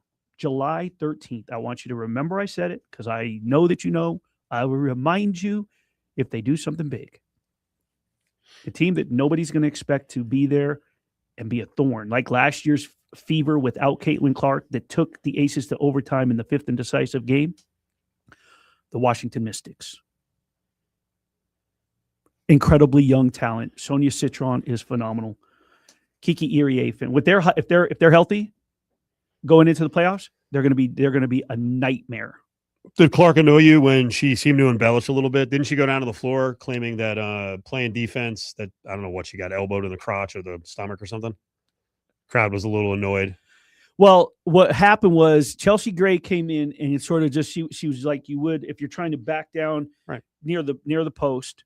She gives a little nudge and Caitlin Clark stands there. Chelsea Gray turns, shoots. Caitlin Clark turns to watch the play, then went down, and then starts. What was the crowd reaction? Well, when she got up and started, you know what? The crowd didn't really do anything. Right? She wanted a review or so. Well, they came over, they consoled her. Oh, what's wrong? And I immediately went to Slack, which is like the communication device with your media vendor or your job, whatever. I went into AP. I was waiting to go. Clark just went down. Do you want me to write a breakout? Yeah. But then every time. Right? Then all of a sudden she props up and she went from in pain, writhing, holding her stomach to getting up and getting in the refs' faces, and she was fine. So flop was on. Watching a lot of World Cup soccer. Professional flop was on. Or just game film of herself. What would happen if the WNBA and the NBA started policing flopping and faking like soccer does sometimes? Now, World Cup went overboard. They ejected a player on Switzerland for embellishing. And Switzerland tried to hold on by just going into a defensive shell for the next 40 minutes, but could not survive. Eventually got outpaced 3-1 by Argentina. I wonder if they policed it more strongly because they were supposed to in basketball in general, and then they stopped doing it. I know in college basketball 3 years ago they were going to do it, and they did. They officiate hard for a while and warn people don't embellish, and then they just back off and it goes back to normal. And players are allowed to flop and fall over and then piss and moan and whine and gesture at the officials. It's getting old. Everyone does it. Not everyone, but all leagues are doing it. It sucks. Here's the thing: if you know what you're doing, and like yesterday was over dramatized. There was a lot of dramatics involved in that. Let's not get carried away with how the flopping is taking place. Now, don't get me wrong. If someone's coming in or you see someone with the ball and they're coming up high with the elbow and it catches you and you can pull it off, but let's not be obvious as to what you're doing. Who's this new lady they got from Indiana? Didn't she have a big breakout? Justine Prasad had a breakout performance the night before against Phoenix. She went to Vanderbilt. She's a big that can score. She's not afraid to go up, and Becky Hammon even said, you know what I think about shooters, and she's a shoot first kind of mentality as far as not being afraid to do it as a big. So with the big body, I think she's just going to need she kind of got in the game. It's kind of like that 21-year-old Steve you take out to the casinos for the very first time, and you're like, nobody touched their hands, let them get the dice and let them throw. I think she come in for her debut. Because she was on a development contract with the Indiana Fever. They sign her off the development contract. She comes in her rookie debut. She goes off against the Phoenix Mercury. Yesterday, she come in. She had some time, but she really didn't do much. And she also didn't shoot much either. So it's not as if we saw a big sample. She just ate up some minutes, I think, to give the starters a few minutes to breathe. But I think that she'll work fine because of her size and her knack for shooting. Becky likes that. They'll work with her all week. They'll take advantage of this week, not only to heal, but work her into the system. And I think she'll be fine. I'll be out there actually at some point this week to talk to her for a one-on-one, sort of a who is Justine Prasad feature. Go back to the trade deadline. Are they going to look to replace Kennedy Carter in terms of position, or just find scoring, find someone well-rounded? But I got to mention real quick, did you get much pushback on? It wouldn't be pushback on Kennedy Carter going bye-bye. I was surprised by the number of fans who reacted to some of the social media posts I put up who were making the claim that Kennedy Carter got screwed. Yeah, I just think it. A lot of the ones I saw was on TikTok where you see their video and it looks like it's green screen behind you, and they were coming out because I don't want to say it was just for clicks because they had valid points. The problem is the valid points don't outweigh the real issue. Like, what are you doing? This is the sixth player of the year candidate. And look at her averages and then comparing her averages to other people around the league. Yeah, but sometimes that this doesn't fly in the locker room with certain organizations, and you're not going to be a problem child. And I'm not saying she was. We don't know what the issue was, but Becky Hammon was asked about it, her pregame before Phoenix, and she said, I'm not going to discuss players that are not here anymore. So we don't. By the way, did anyone go back to it on Sunday and ask again? No. Why not? Well, because she's already said she's not going to. What are you pressing her for? I know you like to do that, but what for what? Because it's a basketball issue. But if she already said, I'm not going to discuss players that aren't here. Well, I know you said you weren't going to discuss yesterday. Are you going to discuss it today? She's not going to discuss it. Well, Becky, you did discuss. What was that lady's name? Kate Martin? Is that the one? Who was the Iowa tie to Caitlin Clark? Yeah. He discussed her when she was gone. Once you got rid of her. What did she say? I don't know. I can pull it up. She wasn't. No, it was a couple years ago. She didn't get rid of Kate Martin. She protected 5 people. There's a difference between getting rid of somebody and protecting Asia Wilson, Jackie Young, Kia Stokes, or whoever the 5 that you protect for an expansion draft. Otherwise, somebody asked, well, I protected these 5. If you can argue why Kate Martin should have been protected over one of those 5, there's a difference between waiving somebody and not protecting somebody over those 5 players. What's it? Does that make sense? Would you recommend Kennedy Carter to another organization? Yes. Because not you. That's for Becky. We don't know. Becky, would you recommend Kennedy Carter for another organization? That's a legitimate question. Becky, the organization has had problems on the HR front. Is this an HR or lawsuit situation? Is that why you can't discuss it? By the way, I'm not getting on you to ask these questions. No, I know you're not. I'm trying to think if that's I just think I see around the WNBA a lot of times it's like, we're not going to answer that. Well, I'm not going to accept that. Here's the thing. There's a story here, and you brought her in. Could this potentially take down the season? Maybe, because that is an issue going back. They could have elected to bring someone else in that spot at the beginning of the year and have that person in the fold now for 30 games or whatever they're at. It's 24 games. They cost themselves a shot at another player. You took a risk on Kennedy Carter. It didn't work out. Did you make a mistake in even wasting the 22 games with her? We have like 10 seconds. I don't know if that last one's a legitimate question. The first two are. Okay. Because you actually, and we'll address this in the grab bag, you wrote a story of Kennedy Carter landing spots. I can't imagine anyone is going to take a chance on her, but that's the story moving forward. Join Cofield and Company this Tuesday as he takes the show on the road for the NBA Summer League at the Thomas & Mack Center. All 32 NBA teams will be there now through the 19th. Watch up to 8 games per day. Tickets on sale now at unlvtickets.com or call 702-739-FANS. Hey, it's JT. Grimaldi's is hands down my favorite pizza in Vegas. Only at Grimaldi's can you get their famous New York-style coal-fired brick oven pizza. Grimaldi's has 4 locations in the Vegas Valley, or check them out online at grimaldispizzeria.com. Hosted by Paul Howard. Now live every Friday from 6 to 7 p.m. at the William Hill Sportsbook inside Palms Casino Resort. He'll break down all the latest betting action, including the odds, matchups, and who bettors are backing the most. After the William Hill Radio Show, make the William Hill Sportsbook at Palms Casino Resort your home for betting with live, continuous, and game wagering. Don't miss the William Hill Radio Show every Friday from 6 to 7 p.m. Must be 21. Gambling problem? Call 1-800-GAMBLER. Jake from State Farm. I just beat my running PR, so I'm celebrating with the Banana Bonanza smoothie. Hey, and you can keep celebrating when you create an affordable price just for you by bundling your home and auto with the State Farm Personal Price Plan. Go bananas. I will. Hey, make it a large. Bundling, just another way to save with the Personal Price Plan. Like a good neighbor, State Farm is there. Prices are based on rating plans that vary by state. Coverage options are selected by the customer. Availability, amount of discounts and savings, and eligibility vary by state. Plumbers, HVAC techs, contractors, and DIYers. McFadden-Dale Industrial Hardware has the tools, parts, and supplies to power your next project. Open early and stocked with everything you need. Stop by South Decatur near Russell. McFadden-Dale Industrial Hardware. Fast, easy, and built for the pros. Dodgers at the Yankees this weekend, Saturday at 5 and Sunday at 4. Listen to the games on ESPN Radio, 100.9 FM and 1100 AM. Brought to you by the Richard Harris Law Firm. Just in case, call 444-4444. Miss a show? Check out lvsportsnetwork.com for everything ESPN Las Vegas, 1100 AM and 100.9 FM, KWWN Las Vegas.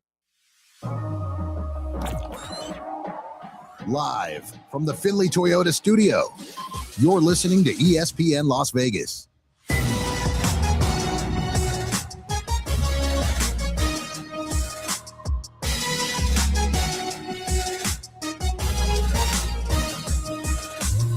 All right, rolling on 5 o'clock hour. We're tracking what's going on in the NBA Summer League. We'll get to a little bit of that and some of the top performers from the weekend. Right now, we've got Dallas and Memphis going at it. So another look at Cam Boozer as he's got 11 points, 5 rebounds, 2 assists. Dallas out to a 50-44 lead in the big building with about 5 seconds left in the half. Tomorrow, we will be on the road, Willie. Well, you won't be, but I'll be on the road with John Von Tobel back at the NBA Summer League. We will be joined by Josh Pastner. Oh, nice. For about an hour. I feel like that might not be enough time. James, we're good. What do you think? How many questions? 6? How many do I get in? He comes on like a house. He comes on like a house of fire, and he takes off. 4. Well, Coach's Show, if you remember, Matt Neverett was on all the Coach's shows. I pitched in on a bunch of them. Pastner would come out with his like State of the Union address every week, and that would take 8 minutes. So I don't know if after all this time, it actually might be more dangerous if I just go, "Hey, Josh, what do you got to say?" And that's the first 2 blocks of the spot. So, but I have a lot of questions for him. He's going to answer the tough questions. Finally, I'm kidding. Yeah, I'm doing a Dan Patrick. I'm doing a Dan Patrick impression as Dan Patrick went off over the weekend because Kathy Engelbert and her PR team no-showed for an interview, and then Dan Patrick basically did this self-aggrandizing, like, if she doesn't come out with me, she's not going to face the tough questions. I'm going to be fair. That would have made relax, Dan. That would have made for a great drop right there where you said that. What are you going to ask now? My favorite color. Jack Nicholson, Few Good Men. Let me finish up on the Kennedy Carter thing, the kind of the mystery around this situation. On one hand, the Aces cut her. I respect that they cut her. If they were having problems with her, good. Don't guarantee her contract. But I would like to know more about what happened. And it is going to be a story at the end of the season. If they don't have enough help on the bench, and they fall short of a title, and that's the only acceptable outcome for the Aces every year. They're one of the title favorites every year. If they fall short, did they waste 20 plus games trying to develop and mix in a player who has shown she does not want to mix in with anyone? And that's why she's been dumped now by every organization. Well, and I think they also owe it to, whether they believe it or not, which I think this is not just the WNBA, but PR staffs as a whole across that league. But I think we see this a lot of times where they don't think that they owe anybody an explanation for anything. But the fact of the matter is, especially in the WNBA this year, when you're talking about brand marketing, you're talking about season tickets, you're talking about a team that has rebranded itself. And I don't mean colors and logos and whatnot, but in a sense, what they're selling, how they've shifted the media. They're opening up more VIP sections to this, to that, moving to T-Mobile, your ticket price, whatever it may be. You owe it to your season ticket holders some answers. Right. But here's the thing. Who is going to police that? The league? No. I don't think it's a make it. You know what I mean? It's like, hey, if the the league PR is like, hey, you got to answer questions to be a little more forthcoming, be more available, and they would look back and go, well, you're not. Kathy Engelbert's not available. She's cutting out on interviews. Right. I'm not saying the Fever are. You don't do anything with the Fever. I'm making points here. Yeah. It's like it's a league that still is experiencing growing pains from a PR standpoint, even though it's blown up in terms of the TV deal and player salaries. From your experience, though,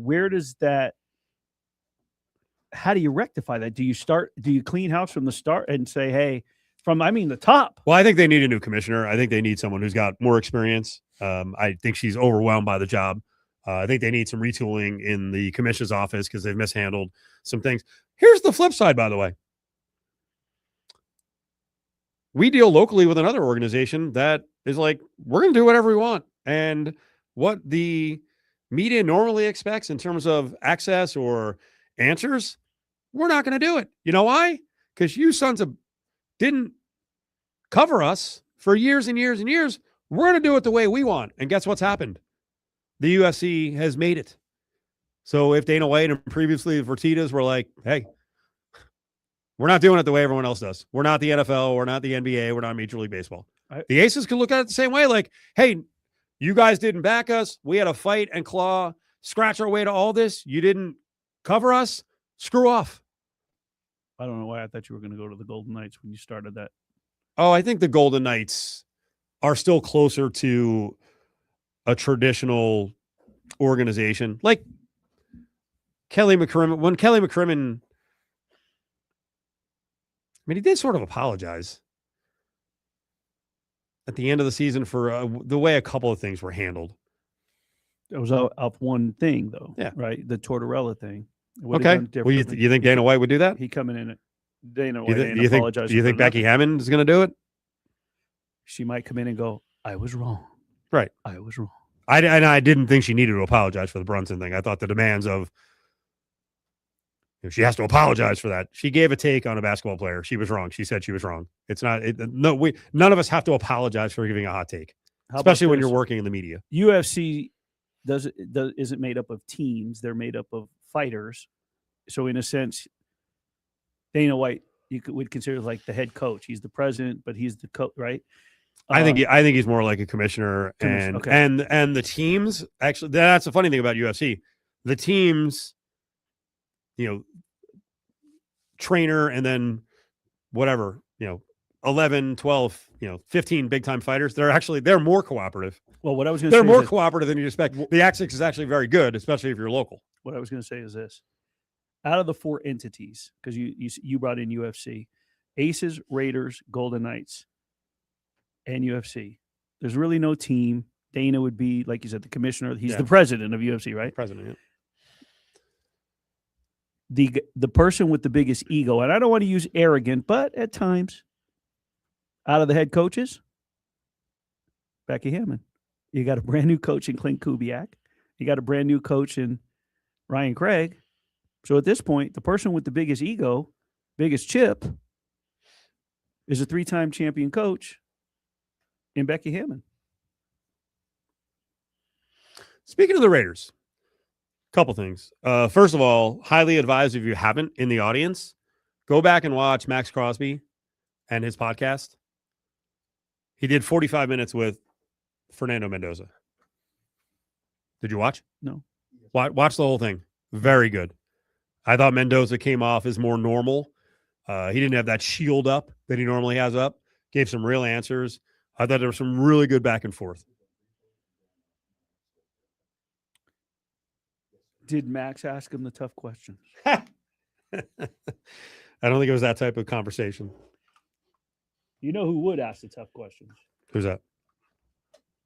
Kansas City radio. I don't know. Dan Patrick said they don't. When he got stiffed by Kathy Engelbert, he tried to throw Kansas City radio under the bus, saying that, well, she went on there because they agreed not to give her tough questions. Speaking of that, Soren Petro works at WHB in Kansas City. He's been on in KC forever. Soren, how are you, buddy? I'm good. I think I'm known as softball lobber now. Yep. Yeah. I mean, we heard that a couple of years ago with Paul Feinbaum when you went on with him. I mean, you were a puss with him. So your reputation, come on, man, toughen up. You're as big as king in his court. Remember that old softball team? Yeah, that's it. That's me. Yeah, I can pitch from way over to the side. So did you get wind of what Patrick was talking about in his little hissy fit, his sanctimonious take that he needs to interview people to ask tough questions that they don't get anywhere else, and kind of threw you guys under the bus? That he did. Yeah. So I started hearing about it on Saturday. We actually did the interview on Thursday when we were out there in Tahoe, and I started hearing the blowback on Saturday about, and I listened to the whole thing and the whole spiel. And look, I mean, I get the hey, someone said they'd do it and then they didn't do it. I get the frustration with that. I think we all do. Like, you plan on something like how I'm late right now because I was washing dishes at the house and I forgot to give you the home number. Yeah, for the backup. So like, I get it. I get frustration. Like, maybe you guys are feeling towards me right now. No. So let me preface that. I understand that. But let me tell you how the whole, they waited around 2 hours to tape this interview. Let me tell you how that deal works there. I get to the golf course. My show is 2 to 6 in Kansas City, which is noon to 4 in Tahoe. I get to the golf course between 7 and 8. And I'm there to tape for 5 hours before my show, 4 to 5 hours before my show. And then when I'm done at 4, I stay till 6 for anybody that might be out on the driving range to be able to tape them. So we waited 2 hours. That's what you do if you want to get the people out there. They have golf tee times. They have other events, other things they have to get to. They don't just come over whenever you beckon them at whatever time, because there are obligations you have when you play in that tournament. So we, as the media that are there covering these people, have to be aware of that and have to expand our time. So I thought that was, a little bit foolish on what was said. Also, she's just 50 yards away.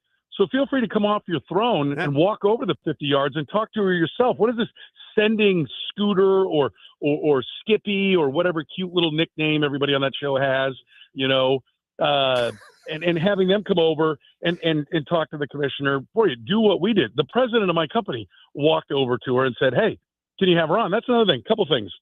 One, we agreed to only talk about expansion. That's not it. We said, will you come on? And she said, yes. We didn't give any list of things that we were going to talk about. The quote unquote hard questions. Listen, Caitlin Clark and everything that's gone on with Caitlin Clark and the death threats and all those different things mean zero in Kansas City. There is no WNBA franchise. What matters in Kansas City is the fact that they would like a WNBA franchise. And the Long family, who owns the Kansas City Current, who have been immensely successful in the NWSL, they want to be the ownership. They've got plenty of money. They built the first, and I think still only, women's only soccer stadium in the world, right? So that's great ownership. So we're thinking, okay, we've got a great market here. Patrick and Mahomes and his wife want to be part of the ownership group. They're part of the Current ownership group and Sporting and the Royals. And so it's like, okay, we got a great group here. This is what we're interested in Kansas City. I get if you're doing a national show that the talk that's going, or if you have a WNBA franchise, talking about individual players and individual stories is of note. Nobody in Kansas City cares. So we didn't specify what we're going to talk about. She sat down and didn't know what I was going to talk about. But what my listeners care about is, are we going to add another arena down by the river and down by where the Current stadium is and have another franchise in there? So that's what I spent the 10 whole minutes that I was given to talk to her about. If I were given an hour, sure, I'd dive into everything else. But the whole journalism and the tough questions, I mean, first of all, and now you got me going here because I did a spiel on this today. But, the whole thing about you want to be legit, come on here and talk about it. Right. And then he points out that the NFL commissioner doesn't come on. Well, wait a minute. If the NFL commissioner doesn't come on, are we saying the NFL's not legit because they don't come on the Dan Patrick show? Then thereby, isn't the commissioner of the WNBA not coming on your show? Doesn't that then make her legit? Isn't that the whole reason? So the whole thing was, listen, it's lazy. And talking journalism when you didn't even listen to my interview, don't even know what the conversation was, didn't come over and ask us about what was said, but you're going to draw all the conclusions on that and then sit here and sit on your high horse and say you're the only one that'll ask the tough questions. It's asinine. Yeah. And he got a lot of pats on the back from folks, but a lot of it's because Kathy Engelbert's reputation has been kind of lousy, and it seems like all the daggers are pointed at her, so she's an easy target. But when I watched it like you, I was like, relax, Dan. Okay, you're throwing a hissy fit over not getting a guest spot here. Like I said, you're coming off as sanctimonious. You're not the only one who asked tough questions. Cut it out.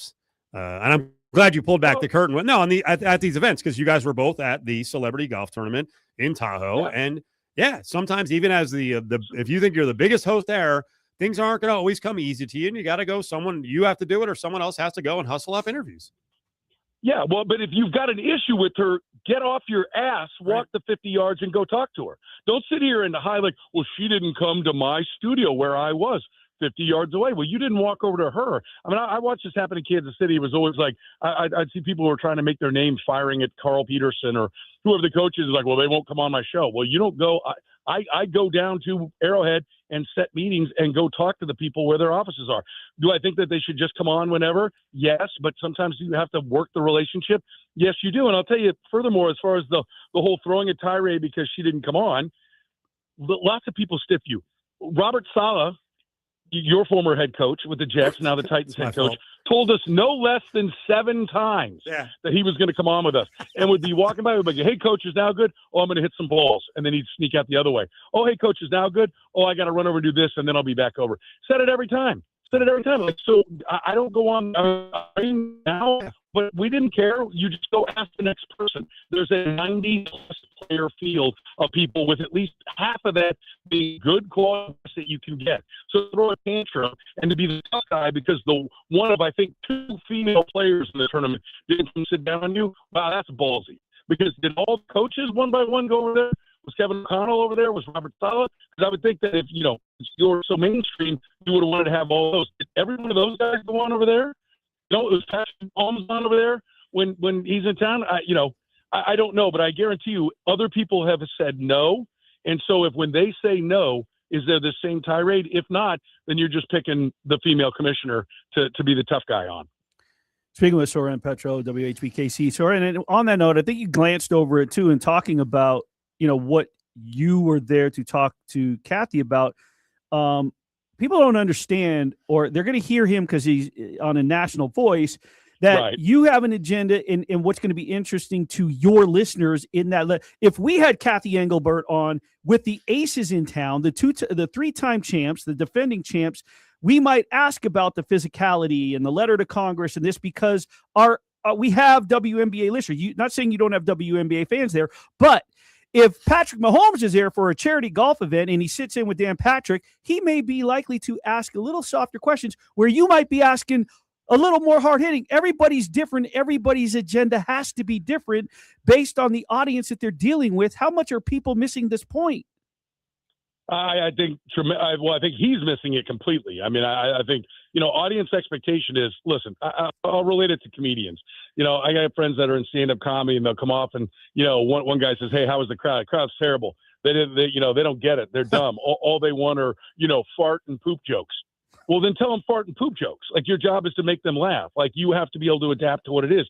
When you're in Kansas City, like, our lead topic is not the NBA until we get to like the NBA finals, right? And even then, if the Royals are hot, we're going to talk Royals first, and then the NBA finals are going to be down behind it. You reach out to the audience that you have. I mean, Steve, you know that more than anybody, being in Vegas, going from Vegas being a town with no teams to now being a town with every team, right? The dynamics of how you prepare a show and what you're talking about completely change. So from a national perspective, they go, the way I always describe it is, they go 100 miles wide and an inch deep from a local perspective, we might go 3 miles wide and 50 miles deep because like where we are is what matters. And so they're just going to go for what is if it's not Caitlin Clark, how often is he talking about the WNBA? Never. Right? Is he actually getting into the matchups? Is he talking about where we're talking about Jalen Brunson and who's going to guard him and Karl Anthony Towns, should he be in the game? Does he ever do that with the WNBA? No. Whatever is sensationalized at that time are the topics that, generally speaking, nationally, you're going to gravitate towards. I've done ESPN weekends off and on, for a while, and that's where you go because you're trying to reach the entire country. And does regular season, does somebody want to hear the Aces, point guard matchup with whoever they're playing that night? Probably not, right? But so when you come to Kansas City and we don't even have a franchise, getting the franchise is what it's all about. So we talked about arena ownership, market size, whether or not, you have to be, how much breaking away from being tied to NBA franchises are. We talked about the things that are relevant to Kansas City. But what I think is even worse is he didn't even listen to the interview. Yeah. So he doesn't even really know what we talked about. I also asked her, what does it feel like to be booed as the commissioner? Yeah. And we got into that. And she talked about, said, well, I can't remember if it was her son or daughter, said, well, I guess you've arrived, Mom, because that's what they do with, Roger Goodell. And that's what, so I mean, we talked about the fact that she's not the most popular person, but that also comes with the territory. What commissioner in any sport is universally liked? I mean, that's part of their job is to take arrows for the owners. Soren Petro, Kansas City WHB is with us. Let's go rapid fire because I had a bunch of questions on the tournament itself in Tahoe. What was the best conversation you had this week? Doc Rivers. I'd say Doc Rivers. John Smoltz was really good. He's still pretty old school in his pitching view.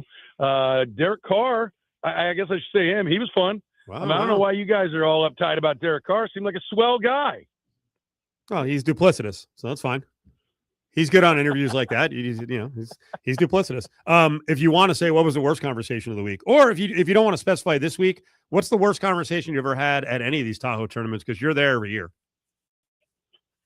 Well, it's been long enough, and he hadn't been back since. Yeah. I mean, Rodney Harrison spilled a beer on my equipment once. Okay. That was interesting.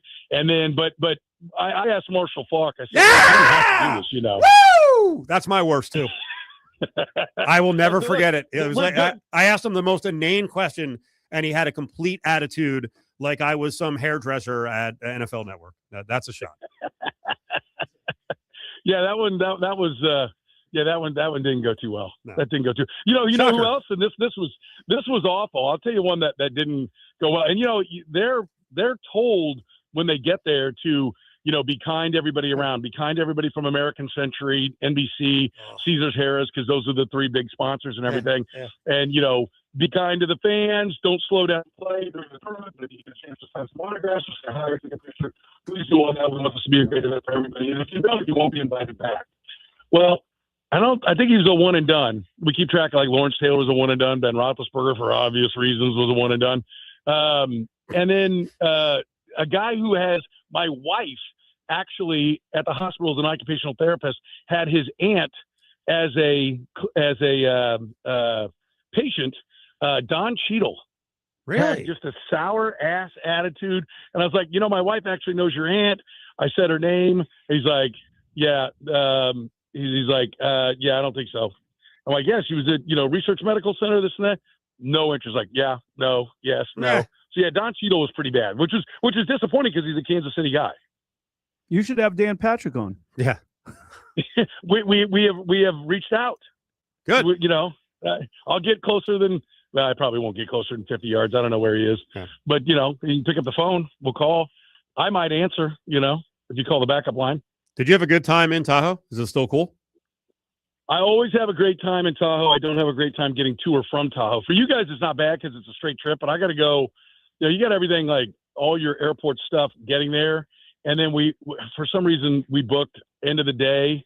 Again, and the end of the day is when all the delays come in flights, and it's summer, so there's heat and there's thunderstorms and there's problems. So from my door to the door of my hotel was both directions was a little over 11 hours with connections, and you got to drive back down to Reno and all that. So for us, the getting there, the to and from is a lot, but when you're there, it's fantastic. I mean, it's beautiful. The weather's great.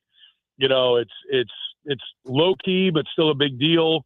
So yeah, it was a lot of fun. I didn't see if you broadcast from Big 12 football media days. It doesn't matter. In general, what was the biggest takeaway for Kansas City market out of the Big 12 media days?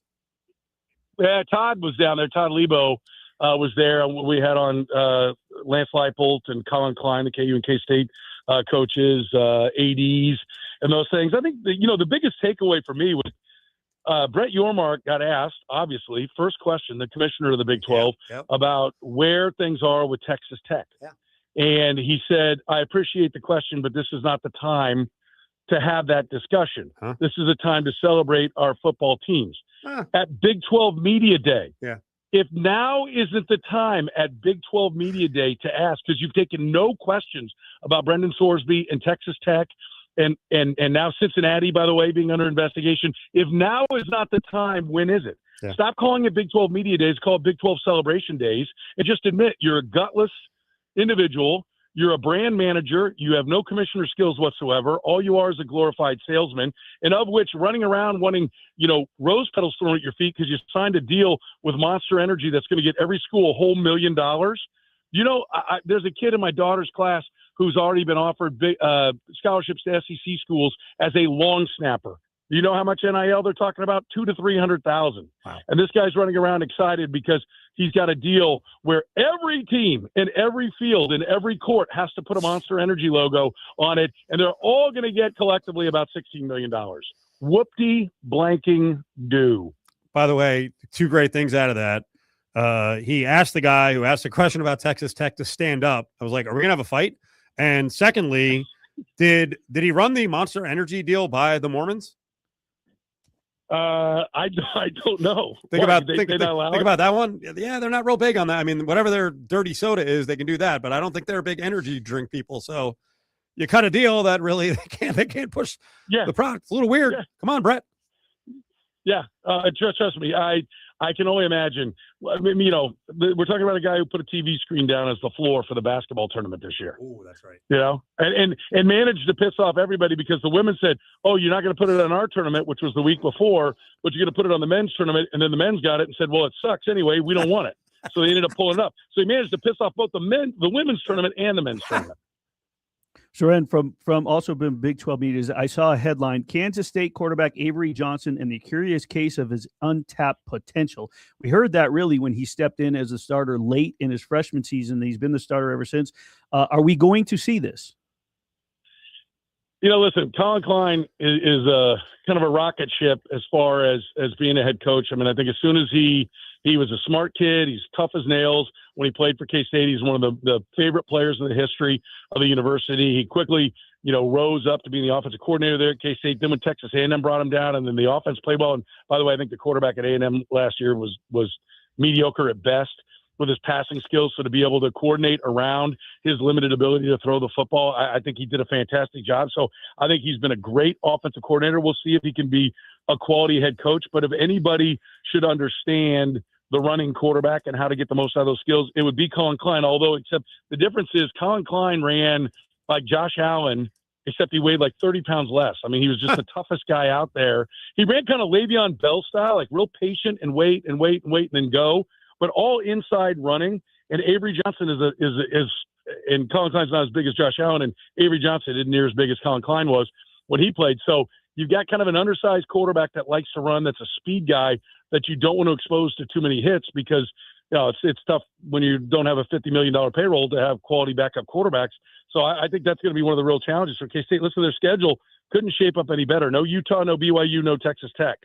So the top three schools, as far as the odds go for winning the league, they don't have any of them on their schedule. So they could run the table without playing any of the top three, find themselves in the championship game, and then just have one good day, end up representing that league. So if they need to keep Avery Johnson healthy. And I asked Colin Klein about that a few weeks ago when I was talking to him, and how do you do it? He said, listen, we're all football players. He said, you got to manage it. You got to understand what you're doing. He said, but at the end of the day, we got to make things happen. I was like, oh, okay. Let's see. The kid looks like he's about, 195, 200 pounds. And if you're going to run him 10 times, that's going to be a problem. I don't have a Final Four for you, but I do have a National Food Day. It's National French Fry Day. What's your favorite style of fried potato, Biggin? Okay, just fried potato. So tater tots counts? Absolutely. Oh, I love the tater tot. I mean, tater tots are great. Waffle fries are great. Crinkle fries are wonderful. Seasoned fries are great. Garlic fries are tremendous. Curly Q fries are great. But if you go to the places that sell the Curly Q fries, just get the medium. Don't get the large because you really don't get any more fries for the large, and they charge you a lot more. Yeah, fries in general, a real passion. You seem like that was a real expert's Strong answer. break. That was a real. You'd never tell by your body type. Soren Petro, French fry sommelier. Yeah. You know, my body's a temple. You know that, Steve. But a friend of mine and I have discussed opening a restaurant that would specialize in fries. So we have discussed all the fry varieties. Sweet potato fries. We didn't even mention the fact that the sweet potato fries, chili cheese fries. Yeah, I've thought a lot about fries in my lifetime. I want in on the ground floor, please. You're in. Just give me an idea for San Gennaro. There you go. All right, Petro, we appreciate it. Thank you. All right, sorry I was late, guys. There he is. Soren Petro. There's no rant. You don't have to air dirty laundry if someone's a little bit late or, they don't show up. But Dan Patrick has to with Kathy Engelbert. But very easy target. It's it's really easy to be a tough guy on the female commissioner of the WNBA. It's very cantankerous. Got something to say? Hit us up on the Bay Law text line. 702-364-1100.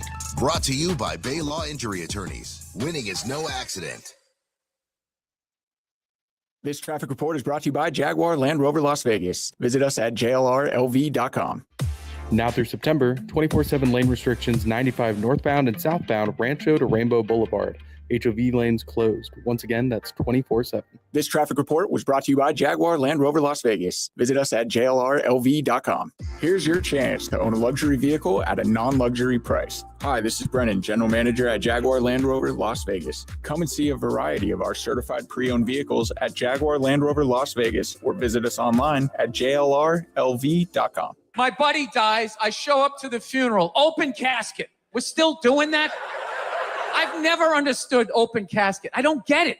It's like, you told me he was dead. I believed you. From the Monday Morning Podcast, his hit film Old Dads, and his latest Grammy-nominated special on Hulu, comedian Bill Burr, coming to Dolby Live at Park MGM, Saturday, August 1st. Get tickets now at parkmgm.com. Don't miss Bill Burr.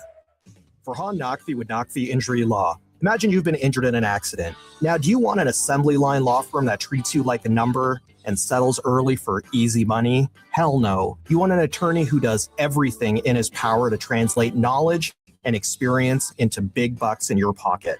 Call me now for a free consultation at 702-INJURED. If you've been hurt, Naqvi is the word. Call 702-INJURED. Hey, music fans, this is your last chance alert. Head to Whiskey Stadium by Allegiant this Saturday for your final shot at winning Ed Sheeran tickets. The party kicks off at 3:30 p.m. with ice-cold drinks, delicious eats, and your chance to score Coors Light Silver Seats to see Ed Sheeran live. Bring your friends, bring your lucky vibes, and don't miss the fun. It's your last chance to win, courtesy of Findlay Toyota and Coors Light. We'll see you at Whiskey Stadium this Saturday. Gas costs more, groceries cost more, insurance costs more. So when's the last time something actually got cheaper? Well, for a limited time, Meineke is offering a synthetic blend oil change for just $24.95. One of the best deals you'll find anywhere. Performed by trained, certified technicians and backed by a 12-month, 12,000-mile warranty. But don't wait. Schedule today at Meineke.com. Meineke, doing car care right. Hey, it's JT. Grimaldi's is hands down my favorite pizza in Vegas. Only at Grimaldi's can you get their famous New York-style coal-fired brick oven pizza. Grimaldi's has 4 locations in the Vegas Valley, or check them out online at Grimaldi'sPizzeria.com. Plumbers, HVAC techs, contractors, and DIYers. McFadden-Dale Industrial Hardware has the tools, parts, and supplies to power your next project. Open early and stocked with everything you need. Stop by South Decatur near Russell. McFadden-Dale Industrial Hardware. Fast, easy, and built for the pros. Your ambition just met its match with Robinhood. You push yourself in everything you do, scanning headlines for insights, keeping an eye on the market. Robinhood puts you in control of your money, all on one platform. You expect more from yourself. Expect more from your money. Get started today at Robinhood.com/yourmoney. Again, that's Robinhood.com/yourmoney. Your money, your move.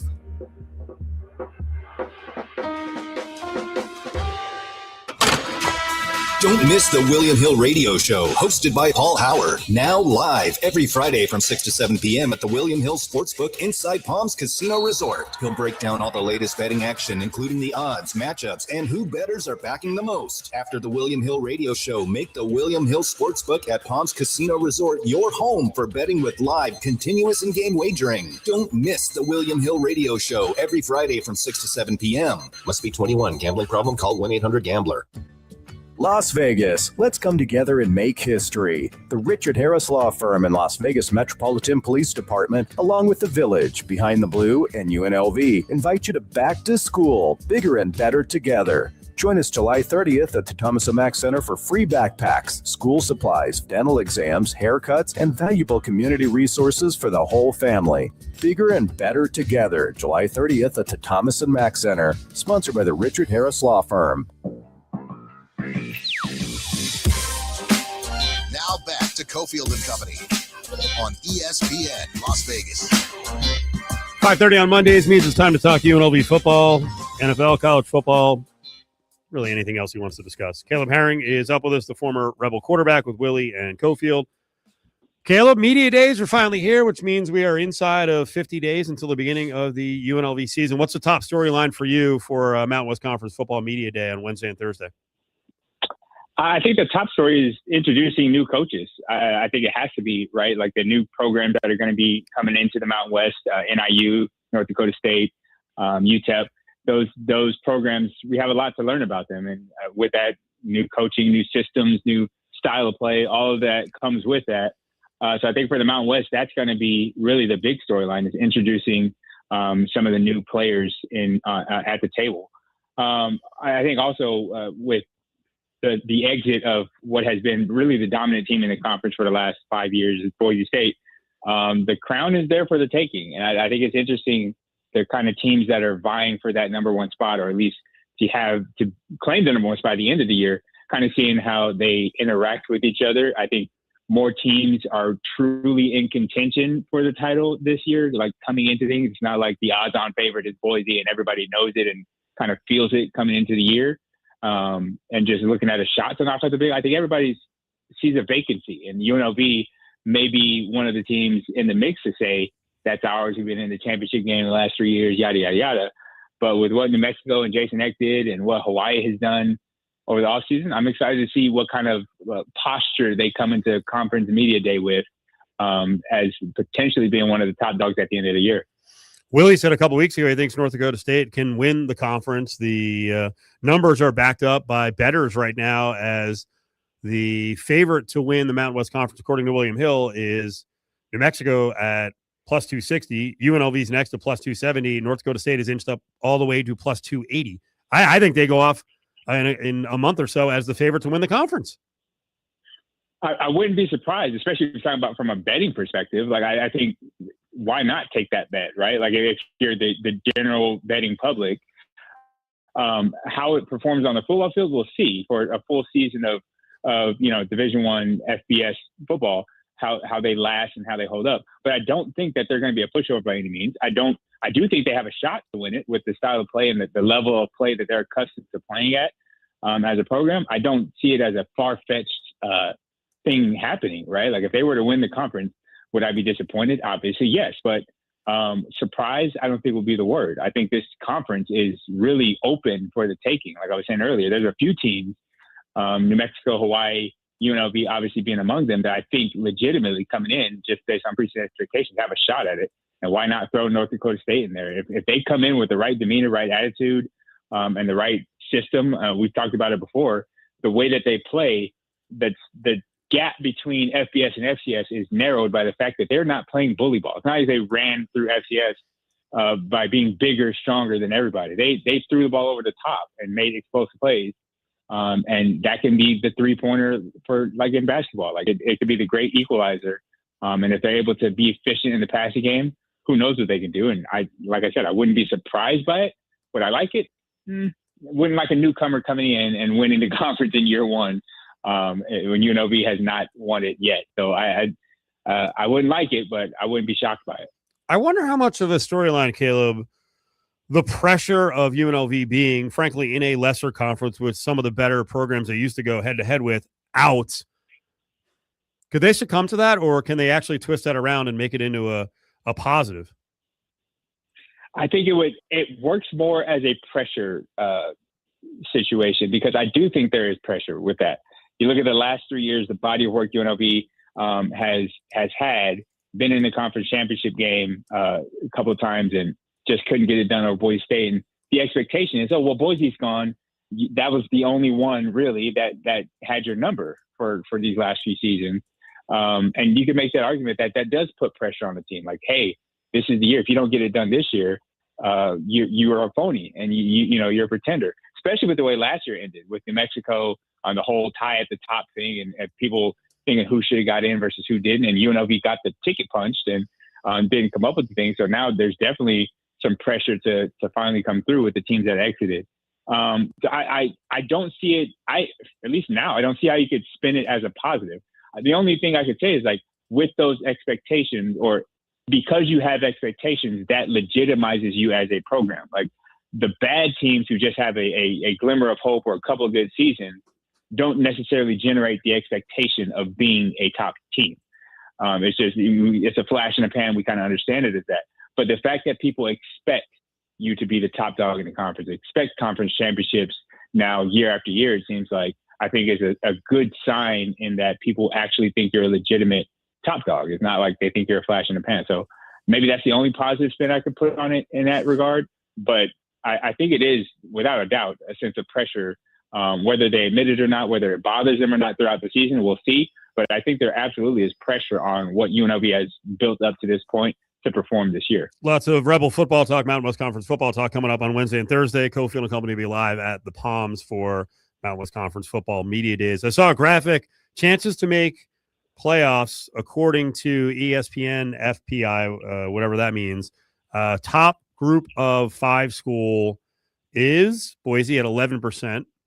UNLV is next at 8.6%. San Diego State at 7.4%. I don't know if New Mexico's on here. Hawaii at 3.7%. And there's some other group of 5 schools like South Florida is in the mix. 8.6% chance. They certainly have the schedule strength to justify, if they go through this almost cleanly or with just one loss, to make the CFP. But man, that strength of schedule, which I think a lot of people around town are poo-pooing, I don't think they're showing a lot of respect for what is on the schedule this year. I think it's interesting because there's usually, especially what UNLV fans are used to seeing, there's those big market teams like a Michigan or something like that on the schedule early in the year during the non-conference that makes the strength of schedule bigger. Like, yeah, if you do well against them, that helps your strength of schedule. Or just looking at it, I guess, as a fan, seems better. But there's a lot of even competition.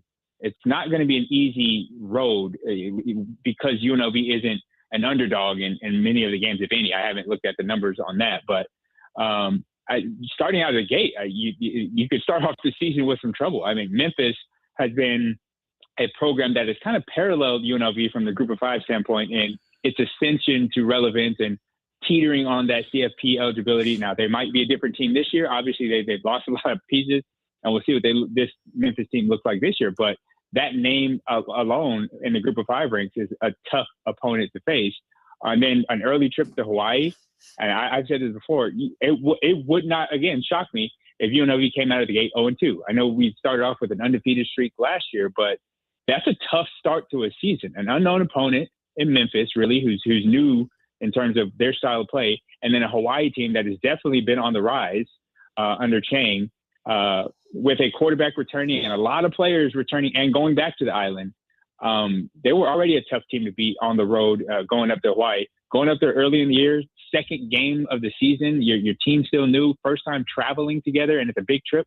That's a trap game, if you want to call it that, but that's a tough way to start the year.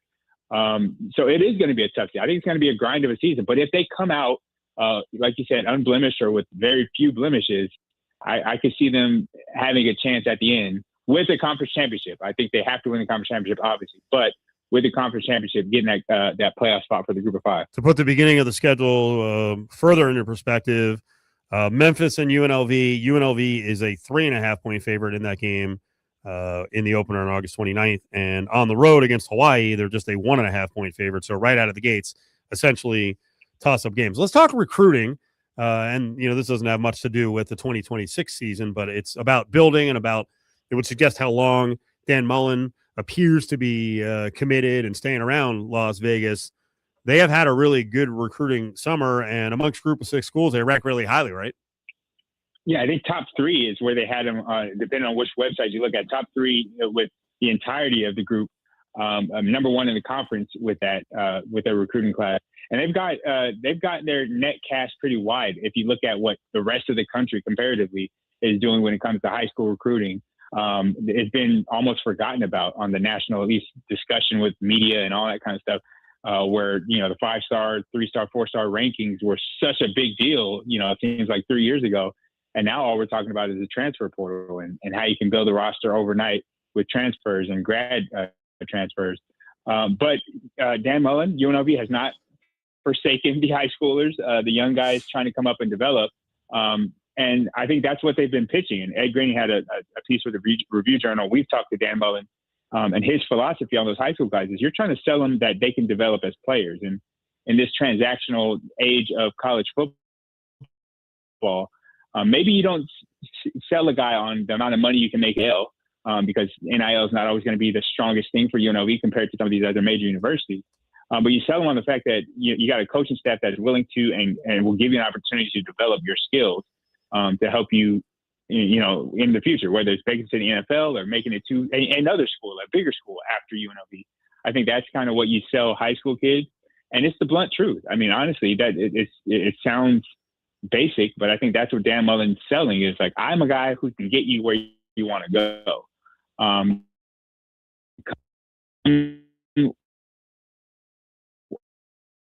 Under myself and my coaching staff, and we'll train you up the way and develop you up with our field. We're developing successful men, and I think that that is a good selling point to those guys who maybe aren't landing the big NIL deals at the big universities. ESPN had a poll from scouts and front office people onto the NFL here for the final minute. Jalen Hurts, not a top 10 quarterback, maybe as low as 15 or 16. I don't know that I necessarily